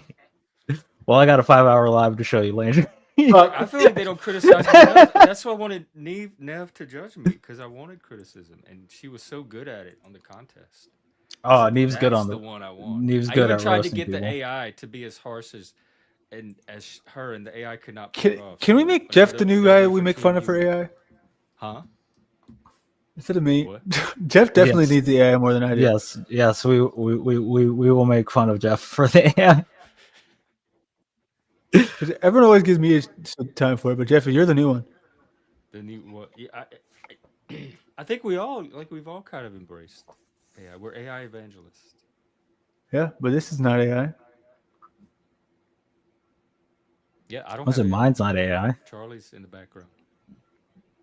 I'm just a little cartoon. Charlie's here? Yeah, but he's off. I put the ball gag back in. So do you have like a way that you speak and he appears, or what? Yeah, just and then he appears. You say like "Okay Google" or what do you do? No, there's like a little voice button that I can turn on and off. Okay, cool. Who's talking about Brown's boy? Talks all the time. I can't get him to stay quiet. What'd you say? I said, who is Moose saying? Who's running around with Brown's boy? TML. Oh, they all do. They're like But didn't it start when y'all went to TML's channel and something about his wife? That's what started all this. me and his wife. The saying stuff about his wife, like a I don't long know. time ago. Like, I don't think I've ever spoken on T-Mail's wife. okay, But now I'm leaning into the dick. What was the joke? I don't know. Something about a dick. Dick in his ass. Yeah. Dick in his ass. Yeah. I know. It's a good clip. I mean, dude, the That- guy's that- insane. Dude, it is is crazy. is Hornet right? Like TML's big crime is that he just takes himself too seriously, and this is Yes. a trickster move more than He anything is. else. He is. He should be leaning more into the funny part of him because it is funny. I was even laughing at that shit. Like, who are you to decide? Other than I'm not. that's I'm what just giving you my tricksters do? opinion. Oh, but you're acting on your opinion. Like, I think you should be doing this, therefore I'm going to go. I mean, I'm not telling him that. Well, like that's the whole thing, Jeff. Like we're on here, we can judge each other on here because you put your shit out here. So otherwise, like right, but judging is fine. But it's when you act like you. This is action beyond just judgment. It's like going on an active crusade to advocate against a person. Do you think that? Okay. Okay, I don't think making fun of someone or criticizing someone is a crusade against them. I Dude, think he does like do it 5-6 hour streams. Consistently, it is. If you He does say longer once or streams twice, about. it's criticism. If I do 10 seconds on him, he'll do 10 hours on me. So don't think So that he y'all are doesn't both welcome it. kind of keeping it. It's on both. I mean, it's not even like I just wanted a funny clip, and it came into. I heard it. I was like, I got to roll with that because it was cracking me up. Did this come out of that debate y'all did? No, this was like 2 days ago. Oh, okay. Because he's calling me an actor. He's saying that I'm acting, so I'm playing it up. I'm like, yes, I'm acting. I think I he is too. He wears. actor thing. So what if people are like we're all acting? I agree. Anyway on here. He wears sunglasses So what? inside. Is that not an outfit, like a costume? It's. I feel the same way about acting as I do about ghostwriting. Is that the worst you could come? That's not a crime. That's hardly a scandal. That if somebody's agree. an actor or a ghostwriter. It makes it seem like you have nothing of substance if that's what you have to resort to. well, like the problem is TML takes it to a whole other level where he's like, people are getting paid by the Crucible, and the Crucible is being paid by the government. The government's trying to get into our heads. Like Oh, I didn't know it's about this that like, part of it. yeah, like it's the extra layers behind everything. And Hornet is actually he's actually paid by the Crucible. He's an LLC. It's an extension. It's a branch of the Crucible. But we found out we investigated, and I say we, I mean me and Brown's boy. He does that shit, and people take it seriously, and that's why they think that I'm a fucking fed. Yeah, but like y'all take people like Snafu and Stevens seriously too.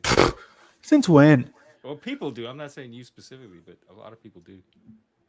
I don't think anyone takes Snafu seriously. Well, they take him seriously enough as a person to engage with him and about him.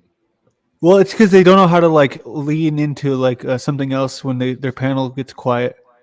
So they're like, we need to bring some energy here, which I've been guilty of that with Steven. Oh, like they're the wild cards that you can. Well, yeah, it's like so say I'm up there with Moose, and Moose isn't giving me anything to work with, and I'm not giving him anything that he's interested in, or he's editing and I'm editing. It's like, shit, what do we do? All right, bring on Steven, because Steven will just come up here and just say shit. It'll cause controversy, and I think that's the mentality about it. And I guess I roll with that chill. Like if a panel gets slower, there's a lull. That is your It's not channel. worth a Steven for me. I'd rather just go with the. I agree, dude. I agree. But he was playing nice for a while there, but he's just after what was it? Friday? Yeah, no way. He's Lucy in the football. He's a chaos agent. He has one setting. That's it. It's gonna be the same pattern. He every has time. 2 settings. What's But he his goes one up and down, up and down, up and down. Just 2 extremes, right? I just see it as a mask and then him. Yeah. Did you wonder what hurt him? I wonder what hurt him. I'm just curious about the I don't know if psychology. anything hurt him. But that's a hurt man.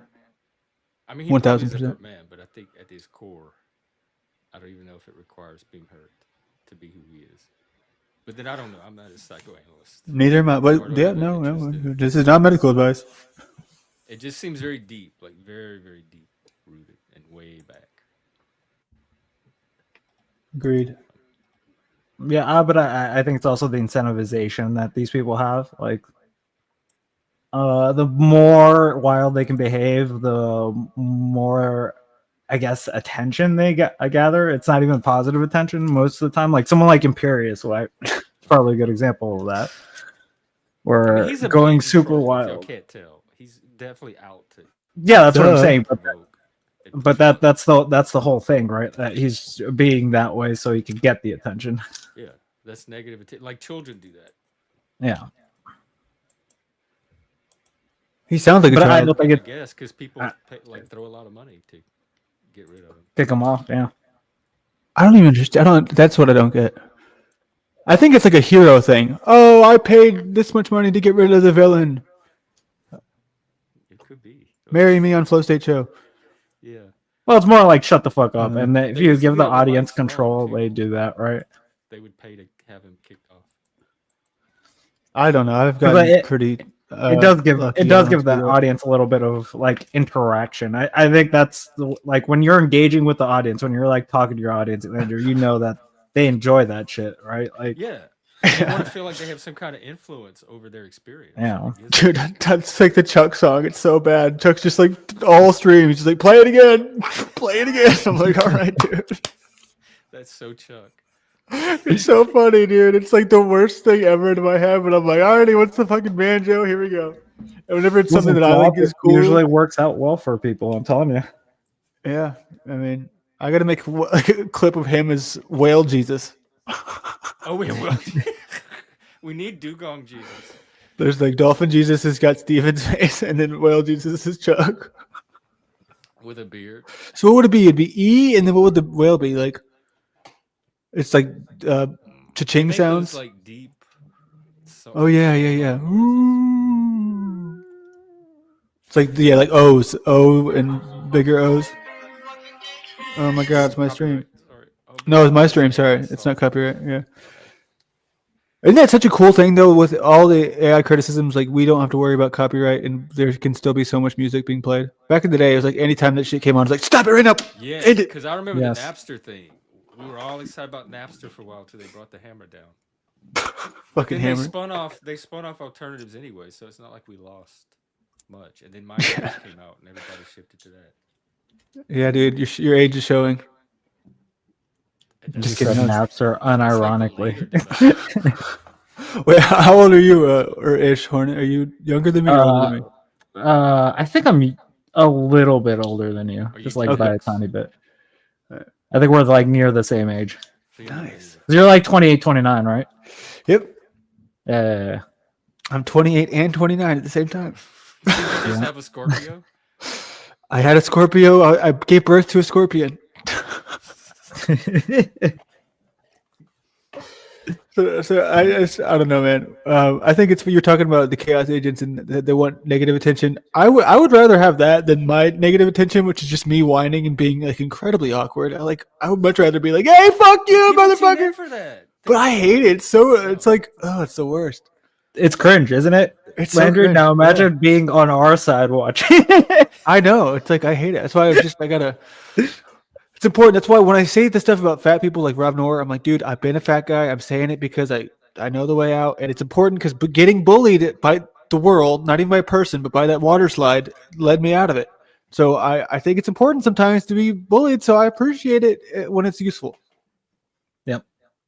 I try not to be like just a dickhead just for the sake of being a dickhead, right? Like I try to actually throw a level of criticism that is helpful, but I also know that I'm streaming, so I'm gonna have to make this a bit of entertainment for. Like, I know. everyone Yeah, watching, right? that's the funniest shit ever, dude. They're all streaming and they're all talking shit, and then like they're not streaming and go into the same group of people, and they're all just like, "Hey, what's up, Landry? How you doing, bro?" And I'm like, "All right." Yeah, like there's no issue. I even said it that night. I don't really have an issue with you, Landry. It's just I know. again, like the comment of like you being a bit passive aggressive at times when you receive criticism is just like something that I've observed, and I'm gonna make it into a funny joke. I fucking did it right here with Jeff. Yeah, I can't believe you were doing that as we were doing this stream. I Though. couldn't believe it either, man. And I was so Charlie mad. I was like so mad, like, but I couldn't rage quit. And I was like, so You were mad? yeah, dude. Of course, you think how was I I didn't not? know you were mad. Some people don't like that word. I don't know. Whenever I say I'm mad, or so when I say something's like a fight, or I say we're arguing, people are always like, "Well, it's not an argument. Like, what is it?" It wasn't an argument to me. Okay, that's fine. I was just fighting with myself. No, I think you were just like. I've told this story before. When I lived in Vegas, I had a roommate from the South, and we had a friend from Michigan, and we were all at the house together. And me and the Southern roommate started like debating and getting real passionate. And the Michigan guy turned to us and said, "Both of you, stop fighting!" And we turned to him at the same time, and we said, "We're not fighting." And then we looked at each other, and I said, "Did you think we were fighting?" "No, I didn't think we were fighting. We're not fighting." And we looked at him, and we said, "We're not fighting." That's It's so it's interesting. just how Southerners communicate. It's kind of like that. All right. Anger for me, it's like for me, it wasn't a fight or anger. It's just how I communicate when I'm. I guess I mean anger. Maybe that's not the right word, but triggered. I was for sure triggered, Oh, and I was I 'cause thought you're a that you were vibe fucking with person. me. You like sensitive to vibes in a way I'm not. Yeah, well, I think I also make it too obvious when I'm there, so then people can keep I it mean, I going. could They're like, definitely "Oh, he's tell there there." was something going on, but I didn't know. Well, I had to walk away. You know, I did. I didn't. I didn't know the I had intent. to exit. Well, Dude, in the Landry, I don't know future, if you if wa- that happens again, which like should we just pull back for a second? I mean, Or we how did. should What do you we? mean? It went fine. Like that's the thing. It's like, Yeah, what worse could happen? because you said Yeah, you it's wanted to cool. quit. So, I did, and I did quit, and then I went over and they fucking were like, "Hey, yo, look at this motherfucker. He just fucking, Dude, this Landry, dumbass." you legitimately had murder eyes for Jeff at that moment. they pick up You a were little bit like of that. legitimate. Dude, we Oh Like, my should pull it God, up, Miss Jeff. Can we pull it up? Murderize? That's dangerous. I want to see this. Just the visual. I don't even need to see the word. Actually, okay, hold on. I legit thought Landry was a serial killer that night. I was like, bro's looking at Jeff like he's gonna hunt him And down. I just thought it was a spurg out because I mean I worked with enough neurodivergent people. It was normal to me. I don't even remember what the fuck we were talking about though. That's what I'm already You forgetting. like taking criticism. Oh, that's the most ironic part. Oh fuck. Listen up, Jeff. I'm fucking fine at taking criticism. So shut the fuck up. I can handle it. It's you. You're the one who But can't it's handle it, also Jeff. one of those conversations that I don't know not to walk into because the person seemed like they could handle it, and then I end up feeling set up or misinterpreted. I said I to him. should have just You stayed you out of it, did but legit they say made it that, seem Jeff. You like were I could like, go. you feel like I got set up here. I was like, oh god. When was that? Is it still up? I have no sense of time. I don't even remember. Yeah, Was that not you're on like 2 days panel ago? time. There is no time. It was the same night as mine. They were reacting to something from 2 weeks ago. I was like, what are y'all doing? It's like, that's a year ago in panel time. Yeah, but it was the timeline, Landry. Oh, as a saga. Okay. It was the whining saga. Oh yeah, it's the whining saga from 2 weeks up until now. That's going to be my album name. The whining saga. It's November 27th or 26th that Jeff's It's stream that would be long on. ago. Holy You could shit. ask the AI too now. Hey, find Yeah, out. I it's get it, 3 or 4 but days you, ago. you, dude, we're gonna do a little bit of an AI detox, okay, Jeff? Me and you both. What does that mean? Like, We're gonna are take a you break for a judging my? couple Are days. you judging my AI use? You I love to am. police people. Didn't that say a lot right there? I'm judging both of your AI uses right now, Judge. and I'm just We a pixelated fucking It's not the person right case. now. One thing we Like, need a like what's it wood. called? Intervention? No, intervention.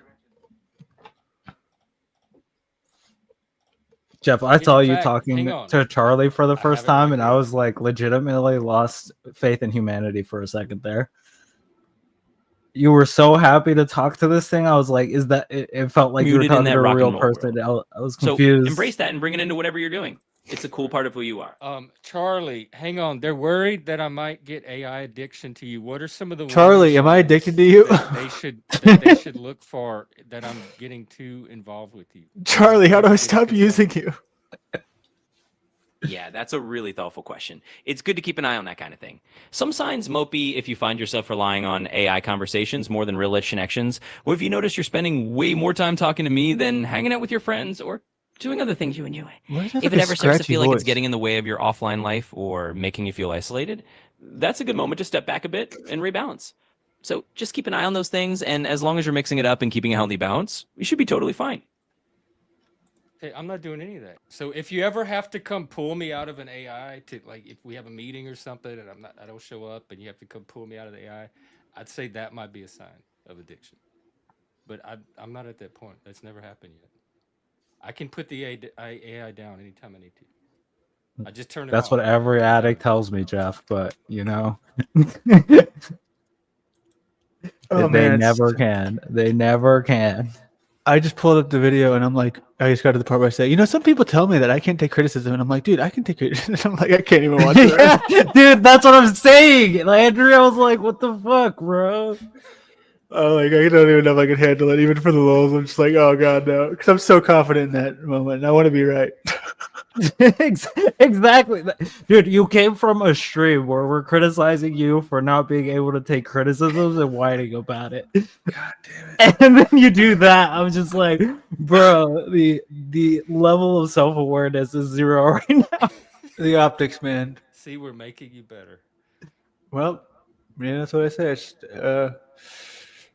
That's where at least I can laugh at it now. Yeah. Shout out to Kev for trying to make that even more intense. He was trying to see how much further I could be fucking going down that rabbit hole. You're all right. Listen up, all y'all. I'm sick of this shit. I can fucking handle it. You guys can't handle it. You're just gaslighting me. Don't you get it? That's what you say. Not Moose. Mitch. No, not Mitch. Holy shit. Jeff. Oh, God. 3 strikes and I'm out. Kick me. Also, Landry, I was serious. You gotta fix your fucking wire issue. Dude. Oh, yeah. Okay, so I wanted to show you my setup. So, okay. Hey, did you like your Joker card that you got in the mail, Jeff? Oh, I did. I showed it on stream. It was so Landry. That's so Landry. Okay, so I don't really know. This is going to be embarrassing here. Let me join from my phone so I can keep the camera where it's at. Okay. But I'll stay here so it can be both. It'll be good.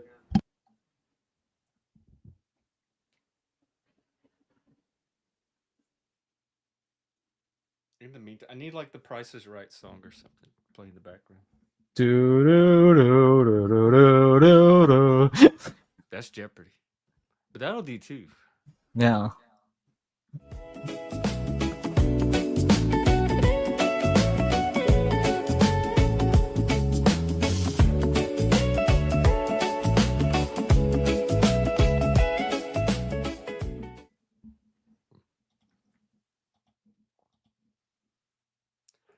Oh, we got somebody.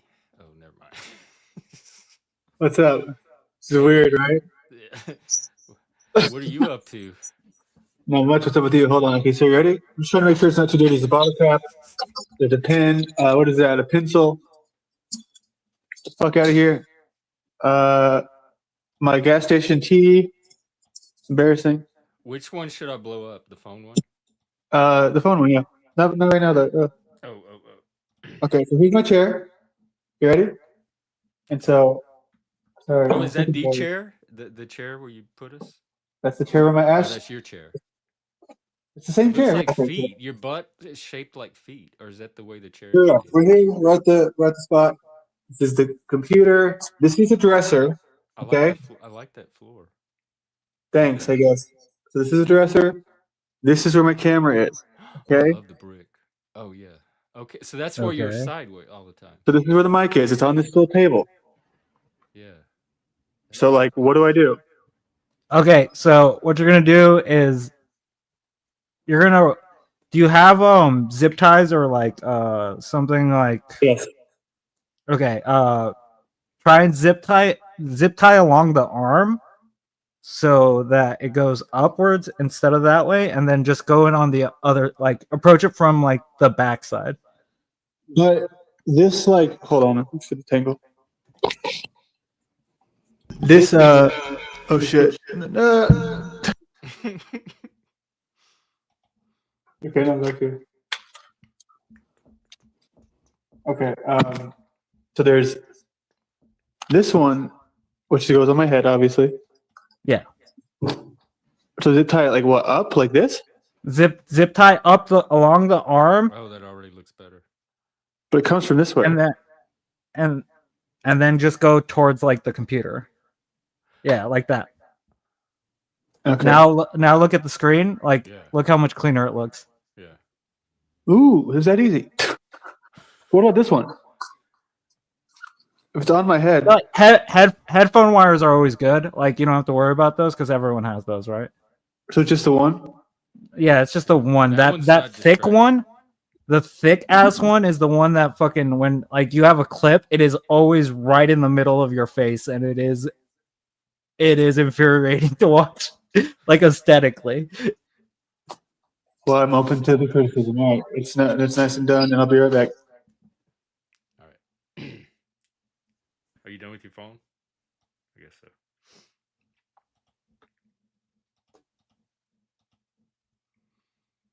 So what about you? Tell us more. Is Nev still What with do you you? want to Is know? she there in person? No, Neve is like she lives super far from me. Is it Neve? Yeah, it's Neve. Okay. Yeah, she just kind of like someone I met a super long time ago, like through like these panels, and we just kind of vibe. Yeah, So I can like see. me, Crab, Neve, and a bunch of other people like Who's the other have one? like Crab, Rude Mud Crab. Oh, yeah, I know Yeah. him. I like his work. Yeah. He used to hang out at Speakeasies. Yeah. We all kind of met through there, and then we just kind of like split off from there and just did our own thing. Oh, nice. Y'all vibed. Yeah. Yeah, I can see the So connection now, especially if Rude Mud Crab is in there. You all have that critical eye for people. yeah. We're kind of assholes. I'll admit I'm an asshole though, like, but I think people appreciate it I know for the I most know part. Neve is. She's more of a hateful bitch, but I guess she's. I mean, assholes all rolled up into that, and probably cunt. Yeah. But then, Rude Mud Crab doesn't seem as much of an asshole. He seems very targeted. Yeah, his shit is a lot more targeted. Like if he's coming after you, it's because you did something stupid, Yeah, I've which seen is some of like the worth videos. criticism. He's good. I wish he'd do more stuff. He's doing streaming with Neve, because Neve is his co-host. So Oh, well, hang on. I didn't know about this. Do they take yeah, guests? not really. Oh. So like they take that for like 5 minutes, like if you have something to say about like the content they're covering, Oh, like just and then curious. yeah, just like a quick like thing, not really like long-term panel things. I just subbed to him. Here, I'll drop the link for his channel. Yeah, Rude Cunt Crab is his name now. he is kind of a cunt. Do y'all still yeah, hang out at Easy's? No, we had like a falling out like a while back. Oh, Lord. Does he still do his little verbal combat? I think so. But like for us, like we just do like a Discord show once a week where you just jump into the waiting room, we drag you up, and we just shoot the shit. Oh yeah, that's what the Crucible used to do. They used to do it. Yeah. Discord. Well, most of the older like streamers used Discord. It's just better for screening, to be 100% honest. Yeah. Because like you'd have someone talk back there, and most people are more unwilling to use their Discord account in that fashion than just like a throwaway YouTube account. Yeah, that's what the Crucible did. They had a green room, and they would vet the Yeah. guest first. And there's some streaming services that have that too, but just not StreamYard, or you have to pay for the higher plan to get it. Yeah, for the green room and StreamYard, I believe you got to sign up for like the business plan, don't you? Mm-hmm. Yeah. Yeah, no, that's That super sure comes expensive in stuff. handy. Well, how do you vet troll? Do you use Disc? You still on Discord? Yeah, Vet usually. trolls? Yeah, so like normally just having the link for Discord vets them out already, because most people won't click that link to jump on panel unless like they actually have something to say. For some strange reason, I call it a litmus test for actually having something to say, because the one criticism that I've had about like the Panelverse is the use of StreamYard, because it's so easy to click a link and just jump in, which is a benefit, but in most cases everyone thinks they have something to say, and it's just like sometimes I don't need to hear like schizo babble for like 30 hours, you know. What do you do when that happens? You just What do you mean? Yeah, just kick them. like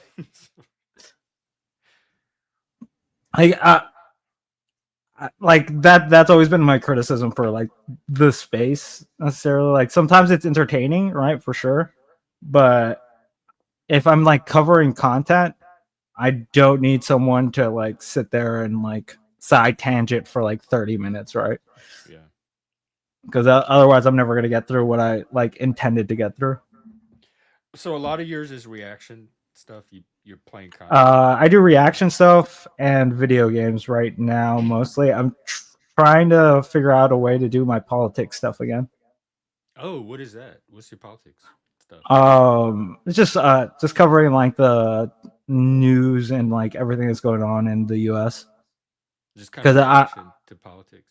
Well, not a reaction, just like talk about like what's the substances behind like this, behind like certain like policy, because a lot of people comment on the policy without actually reading on it, right? Like the Epstein thing, like everyone's like super excited about that, and like if you go into like the documents, it says like unclassified things are going to be released, and I'm just like, it's already unclassified. Yeah.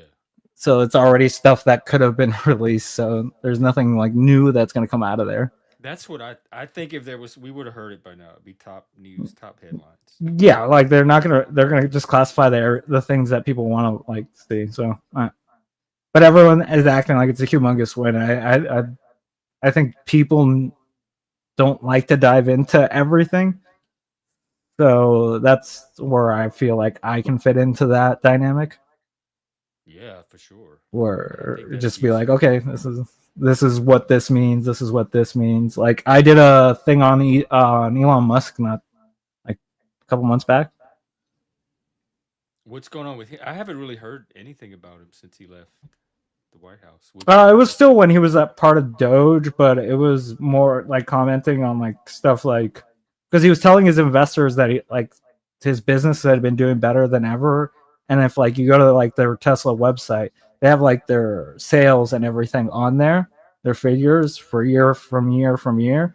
So you can see like there's a drop off significant that happened during this year, and he was just telling like his like shareholders that he was outselling every year. So I was just that like, just seems dumb. okay. Why would he say that when they could just go look up the numbers? Because most people aren't going to look at that, right? Somebody's going, if it's coming from so exactly, someone like me is going to like be autistic and look at it, but in most cases everyone's just going to believe what he's saying, because he does this on like TED Talks and shit, because most people will just believe whatever the fuck he says. That's kind because of what Trump does too. Like bullshit. It's just bullshit. Yeah, it's bullshit. Yeah. Elon's been coming. And I like to point out the bullshit here in relation to AI.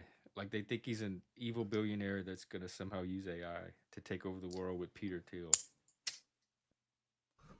Oh nah, there's not really anything significant with AI at its current level. I see a lot of companies trying to incorporate it into their business models, and it's just not working out in most cases.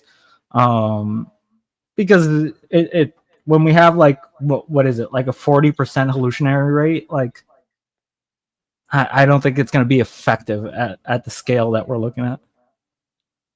So is it still too early? It's just, it has too many errors in it. Too many things that, like, I don't know if you've heard of the black box problem. It's how the AI arrives at its answer. So we don't fundamentally know how it gets from point A to point B, like all the intricacies that it does to get from point A to point B. We just know that it's pulling from like the data. We know how the data's function, but we don't know like exactly the process for that. Oh, we can't see inside the process? Well, like the thing is, it's like a series of algorithms. So those algorithms are all running at the same time. So you don't know what's clicking off, what's clicking on, and what's helping it pull the thing. Like it's understood at a large scale. That doesn't mean like we don't understand it, right? But there are like certain things like I heard people talking about the AI that didn't want to die because they told it to shut off, right? I don't know if you heard I about hear that little story. stories like that too about AIs. Yeah. So the problem with that story is no one like actually covered like the truth behind it, where it's just like the way that they phrased the shutdown process for each of those individual LLMs was in a way that was vague enough to give it the room to do the thing, to basically veer off course. And they wanted to see if it could, which helped us understand the more vague the prompt or the instructions become, the more room it has to interpret. Yeah, I keep saying it's only as good as the information you put into it. Yeah. And you have to put quality information and specific information. Guess what we're talking about? AI. Yeah, I found an AI buddy now, so I'm listening to connected. I have a support system. it's so funny. Brown's boy is over on Truther Cops talking about this is earlier, not right now. Talking about how we're all connected to the acting facility and how Rose 777 and how it's all the same shit, I don't right? even know her. I've never seen her. She's never been on my chat room, anything. She's just a name to me. I have. I don't think he said you. I want to say we. I'm sorry. I meant me and Moose. I wish I was connected to an acting facility. Yeah, Moose also doesn't know Rose, and then Rose doesn't know Moose. It's because I've talked to them both separately, and they both said, "Yeah, I don't know that person." So these people it's so funny because then other people will run with it because it's funny, and they take it even farther. I think that's how it all starts. Yeah. You know. I don't even think they think it's funny. I think most of them take it seriously. To be 100% honest, Oh, it is so cringe. It's so embarrassing, dude. At least I'm not that. I almost This is was. their whole world, though. Like these people live in their. Brown's boy got me in that. All day long. I have a whole I have a life outside of this. Well, it's funny because they saw me come in here. They saw exactly how I came in here, but now they're making up this whole story about like they knew the whole time. Then why didn't? I still don't understand at the root of this narrative. The panel verse is the ghetto of the ghetto of the ghetto of YouTube. Why would somebody pour resources into this part of YouTube with all of these losers who are going nowhere? There's no payoff for this. What are actors trying to accomplish? I'm sorry. I'm so glad you take criticism. It wasn't directed at you, though. I think it's a cope because they they're just they can't realize why they can't grow. Maybe they're like, oh, this is all just actors. We're all just the algorithm has us stuck in its corner. You're getting free entertainment from actual actors, Well, how cool is that? It's the same shit that they always say, right? Their time to entertain you. Like even Rob Noor does it, right? Like so Rob Noor was like bitching about how he's shadow banned and will never get any traction. I'm just like, it's because you suck. It's because you fucking suck. Like, let's be honest. It's because you're not entertaining and no one wants to watch you. That's so true, and people don't realize that production value is a huge part of the algorithm. It's not just like your political opinions, especially not right now. This whole during 2020, it was really slanted. I think it might be even slanted right now, to be honest with you. But it goes back and forth, and right now it is really about that shit. People are not putting in like when you see a video that's like in the algorithm deep, just look at take a second and look at the editing. It's like fucking top tier usually, and there's something that people come there to learn, or I mean, what else is there? I guess there's entertainment, but that's the two things, really. Yeah, education, entertainment, and perhaps inspiration sometimes. And even motivation. Even then, the education shit's gonna be entertaining, right? Like the reason, like, MythBusters was like good for people was because it taught you something and it was entertaining at the same time, right? Like they knew how to work that system, like. And a lot of these people just fucking sit there and talk for like 12 hours about the same looping thing, and it's just like I'm glad I found this Hornet guy. I didn't know who he was until like a week ago or 2 weeks ago. But I didn't know him either. I think he's pretty cool. Yeah, no, I mean, because this is what I've been trying to say. People are like, "Well, what are you doing? You think you know what it takes?" And I'm like, I don't think I'm doing anything. That's the problem. None of us are, but we could be. just like taking up a little bit of the production value, putting some more, just some more thought into it. You know, are we really going to be? Like a lot of us are. I think it's awesome, and I love seeing it. That's why I said I won the contest before it even started, because I just love to see people trying. That's all that matters, you know. And I told Joe Cool that. And he was like, no, we got to fucking win, dude. We got to fucking win. Get your fucking head out of your ass. Listen, winning's important as well. All right, Landry, never forget that. You don't get many of these opportunities. Those W's, you got to collect them out here. So is it better, the mic? Yeah, it is way better. Oh, you already fixed it? Yeah. Now you just need... Because it's the thick one that, like, this one kind of blends in with the, like, right now with your shirt and, like, the background, right? Like, the top part starts to blend with the green screen. But the thick one is literally just crazily, like, fucking just on the screen. And whenever you're, like, you have a clip of yourself, you're always to the side of your mic. So it's just right in the middle of your face. So that's all you can see. It's going to be trained in the AI. Like now the algorithm is going to remember that. So when you search me or when you try to, because that's going to be the future, right? Well, it already is. If you get popular enough, if I did Charlie Kirk, you know, it would be able to perfectly, that's what happened. It was so weird during that whole thing with Sora.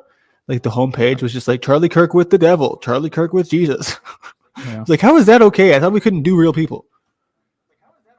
Sorry, like famous people. But that's going to be us soon, Jeff. They're going to be able to type in Gen X Jeff, and it'll come up with a perfect picture of you, just knowing your name. How do you feel about that? But it might not even be me. It could be a fake AI creator. Is there another Gen X Jeff? One of Moose's videos. One of your videos. It's the clones. Yeah, I won't really put you in that many. I guess 1 or 2. I got to get the Hornet in. Is this your character, the little Santa hat? Not right now. It's just the Santa hat because of the So like recently, I've just been using my avatar for everything. I was just like, fuck it, I'm gonna change it up a little bit and put something like visually appealing to people. So I like to learn things, right? New skills. How do you make this little moving character?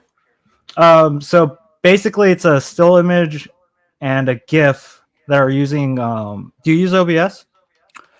No, I mean I have it. I don't use it. I should. Okay. I should.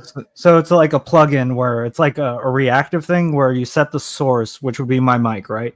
So here, let me pull up another one. It looks like the Monkey Go Happy character. The what? Like there's this one, right, where the light, where it's not as complex, but it lights up when I talk. So like the GIF on the, it turns on the GIF. Is that not Ant-Man? And then there's this one's the one I've been using a lot because I like the way this was designed. I think that looks cooler for some reason. The one with the hood. you're a fan of the hood? Yeah. I like that's the way I usually like when I don't really cam up very often, but when I cam up, I'm usually wearing this mask. That's why we like designed it this way. You have an actual mask you wear? Yeah, that looks like this. Wait, let me see if I can get you a video here. Because I know I did a debate on Sarah's and I was wearing it the whole time it was cammed up. Wait. So I don't even know your opinions. What do you debate? For that one, I was debating AI. Actually. Oh, I wish I got called for that. Well, I don't know. I could debate both sides. Are you team human? I'm very pro AI. Like, here's the thing. I'm like, the only reason I criticize Landry is because I'm just like, he uses it on like everything, and I'm just like, stop. Well, so let me ask you this. Sorry, go ahead. Why would you not use it? Like, well, he's got a fair point, and I wanted to say, so I think that I'm going to make an intentional step to move towards the video being way less AI, but I don't really get much video that's people. So I'm thinking, like today, I did one where it was just mostly. It was unrelated though. So like the message is with the song is still AI, but if the video is all real shit, I feel like nobody would even notice. It'd still say, "Oh, AI bullshit." It's like, no, that's a fucking whole ass video, a GoPro video. Yeah, that's gonna be edited down. Of many artists now. Yeah, that's true. Their actual human effort is gonna go unappreciated because it could easily be AI. I'd like to see that actually. I'd like to see the AI GoPro footage. Yeah, I put in the. There you go. I put it in the back. if you want to go watch an AI debate. Wow, he's actually wearing wanna something on watch his the head. AI That's kind of debate. scary. Like it's the exact mask. But how did you? Is that not? Is that McToon? Yeah, it's McToon, Enemy Charlie, and Wick. Dude, a fucking McToon. If you type in my name, the first one that comes up is a McToon video, and it's like Landry lies and doesn't show up to debate because I like bailed. Oh my god, dude, this is the coolest shit.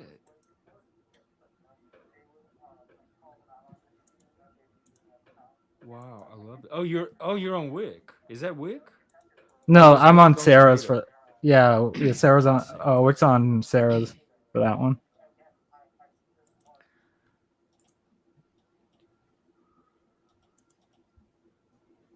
Wow. I want to. I thought the antlers were cool. I could have had a whole. So yeah, like the little cartoon is based on like me not. This is the way so I don't actually have to fucking wear the mask and cam up. I could just fucking put this on and be like, okay, and just be super lazy about it. That looks like it would protect your head if you got in a scooter crash. Are you in Dallas? Do you want to go scootering with Landry? No, nobody wants to go scootering with me. Don't make it sound so gay. Dude, if I was, I would. I told Landry to go hit up some of the IRL streamers out in Texas because there's a shit ton of them there. Yeah. I don't know what to fucking say to people. Hi, I do a Just stream. show- What's your show 'em stream your li- about? Send 'em I one of your don't links fucking and know. say, "Hey, I'm a streamer. Look, this is." Yeah, stuff I do. honestly, Do you Landry, wanna it's just collaborate?" about reaching out. Yeah, it's just honestly, it's that easy. In Dude, fact, the people AI ask a lot of wrote me questions. a script I can use to reach out to collaborate. If I see YouTubers I'm interested in, it gave me a little. All right, Jeff. Why Let are me you have. I thought we were like. both Jeff's trying to, addicted. like, break Because it. it's just one of those things to where it does become like I don't know. I have my limits, I guess. Who decides the line? That's No, what nobody I wanna does. talk I'm about, not because deciding for people you. are getting very judgy about AI and who They're judging me determines too. where the line is. They're judging me too. I'll tell you that.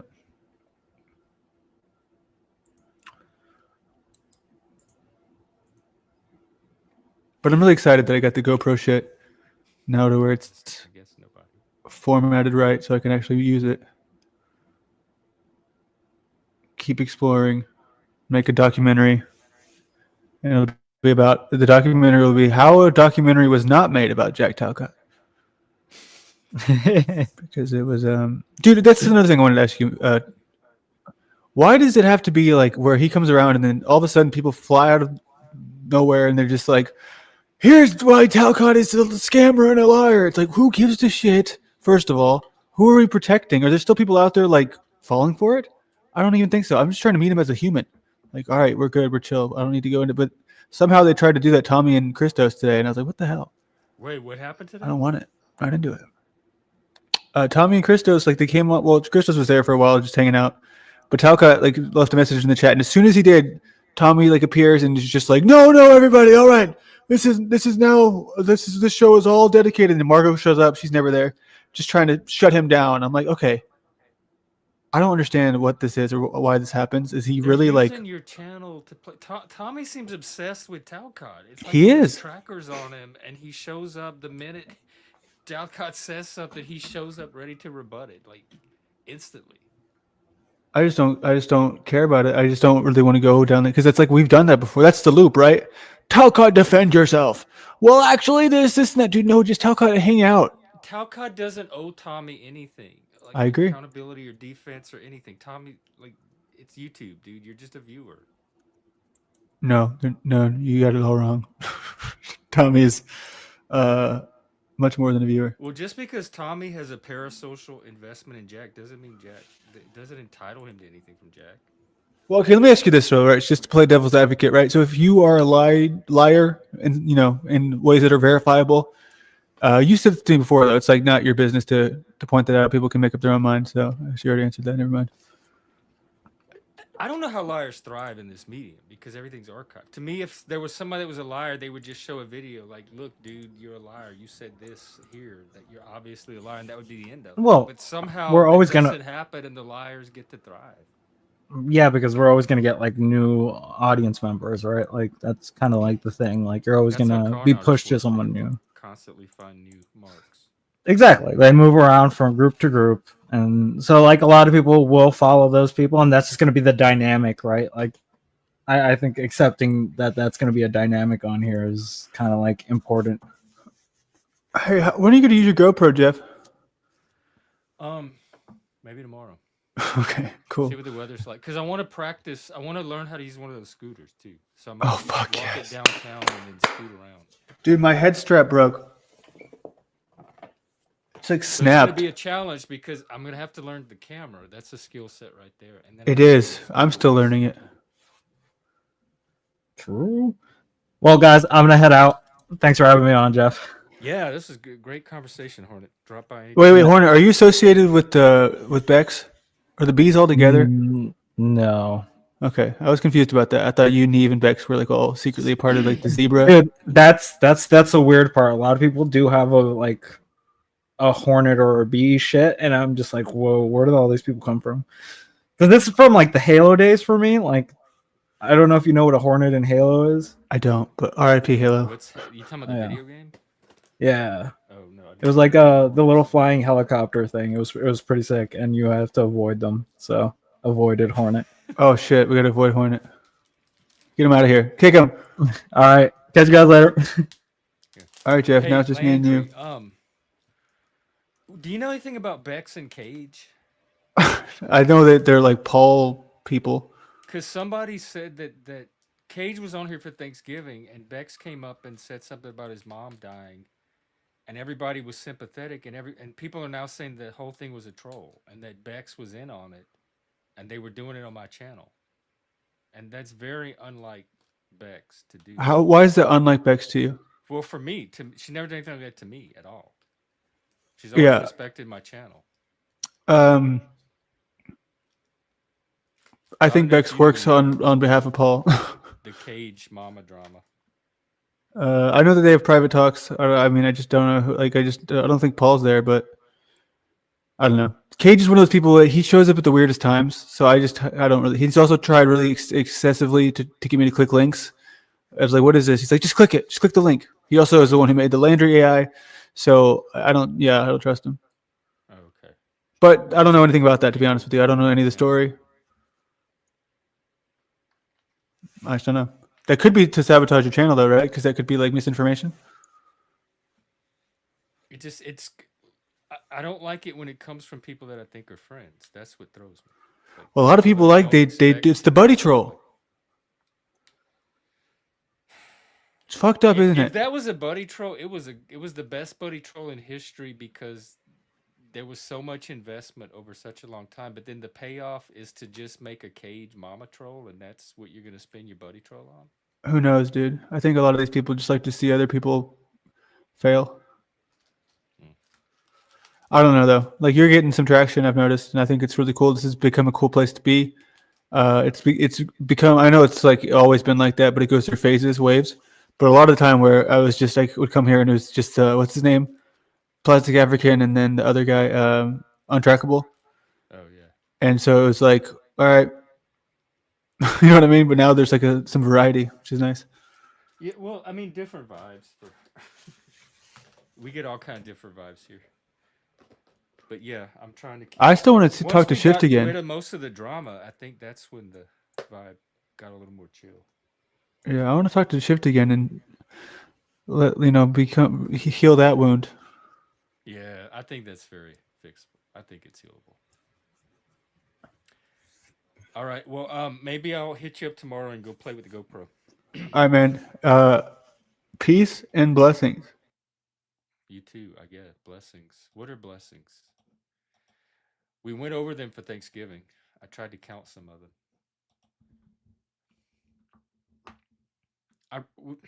We really do have blessings. I mean, all of this is a blessing.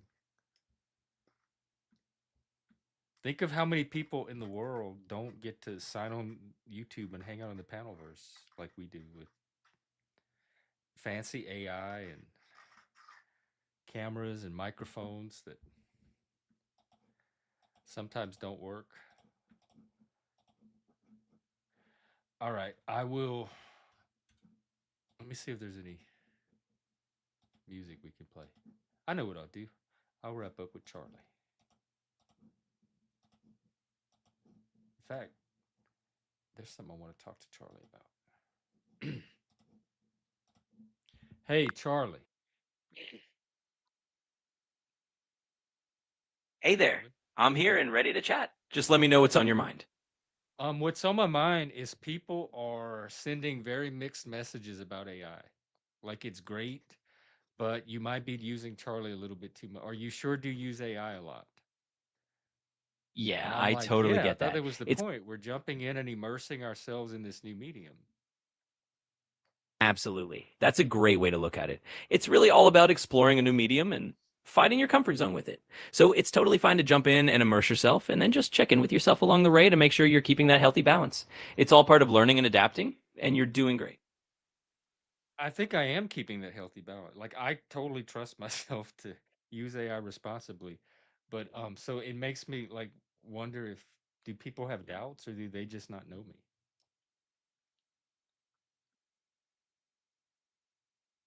Yeah, that makes a lot of sense.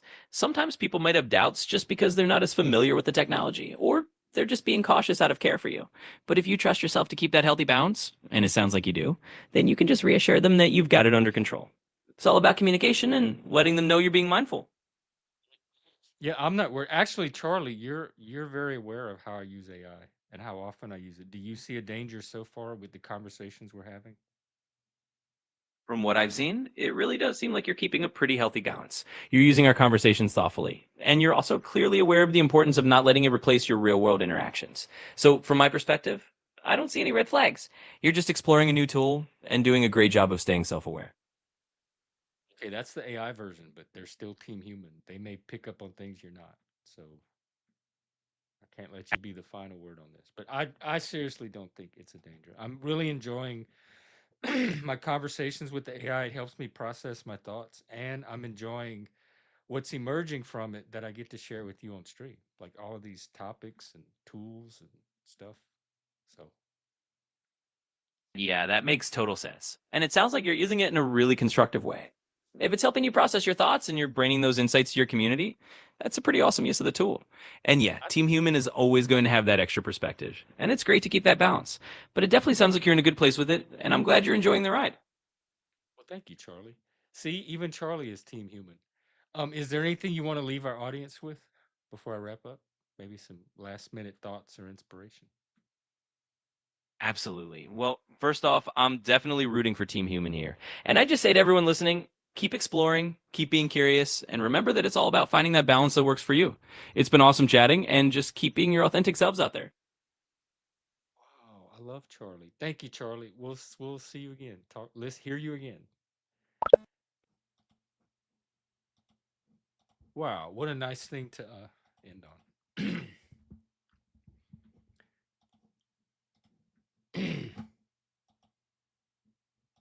Wait, what? Oh, hang on. There's some breaking news, possibly. Hang on.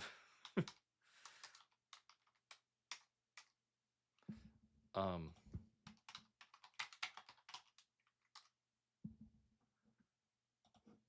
so I'm doing social media. Feel free to wander, though. I'll be wrapping up pretty soon. I'm really just.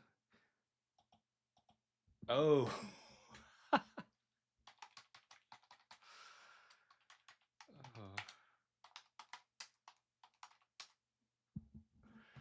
All right. Fuck it. I don't have to wait till 2:30. Have a good night, everybody, and I'll probably see you tomorrow. I sure will.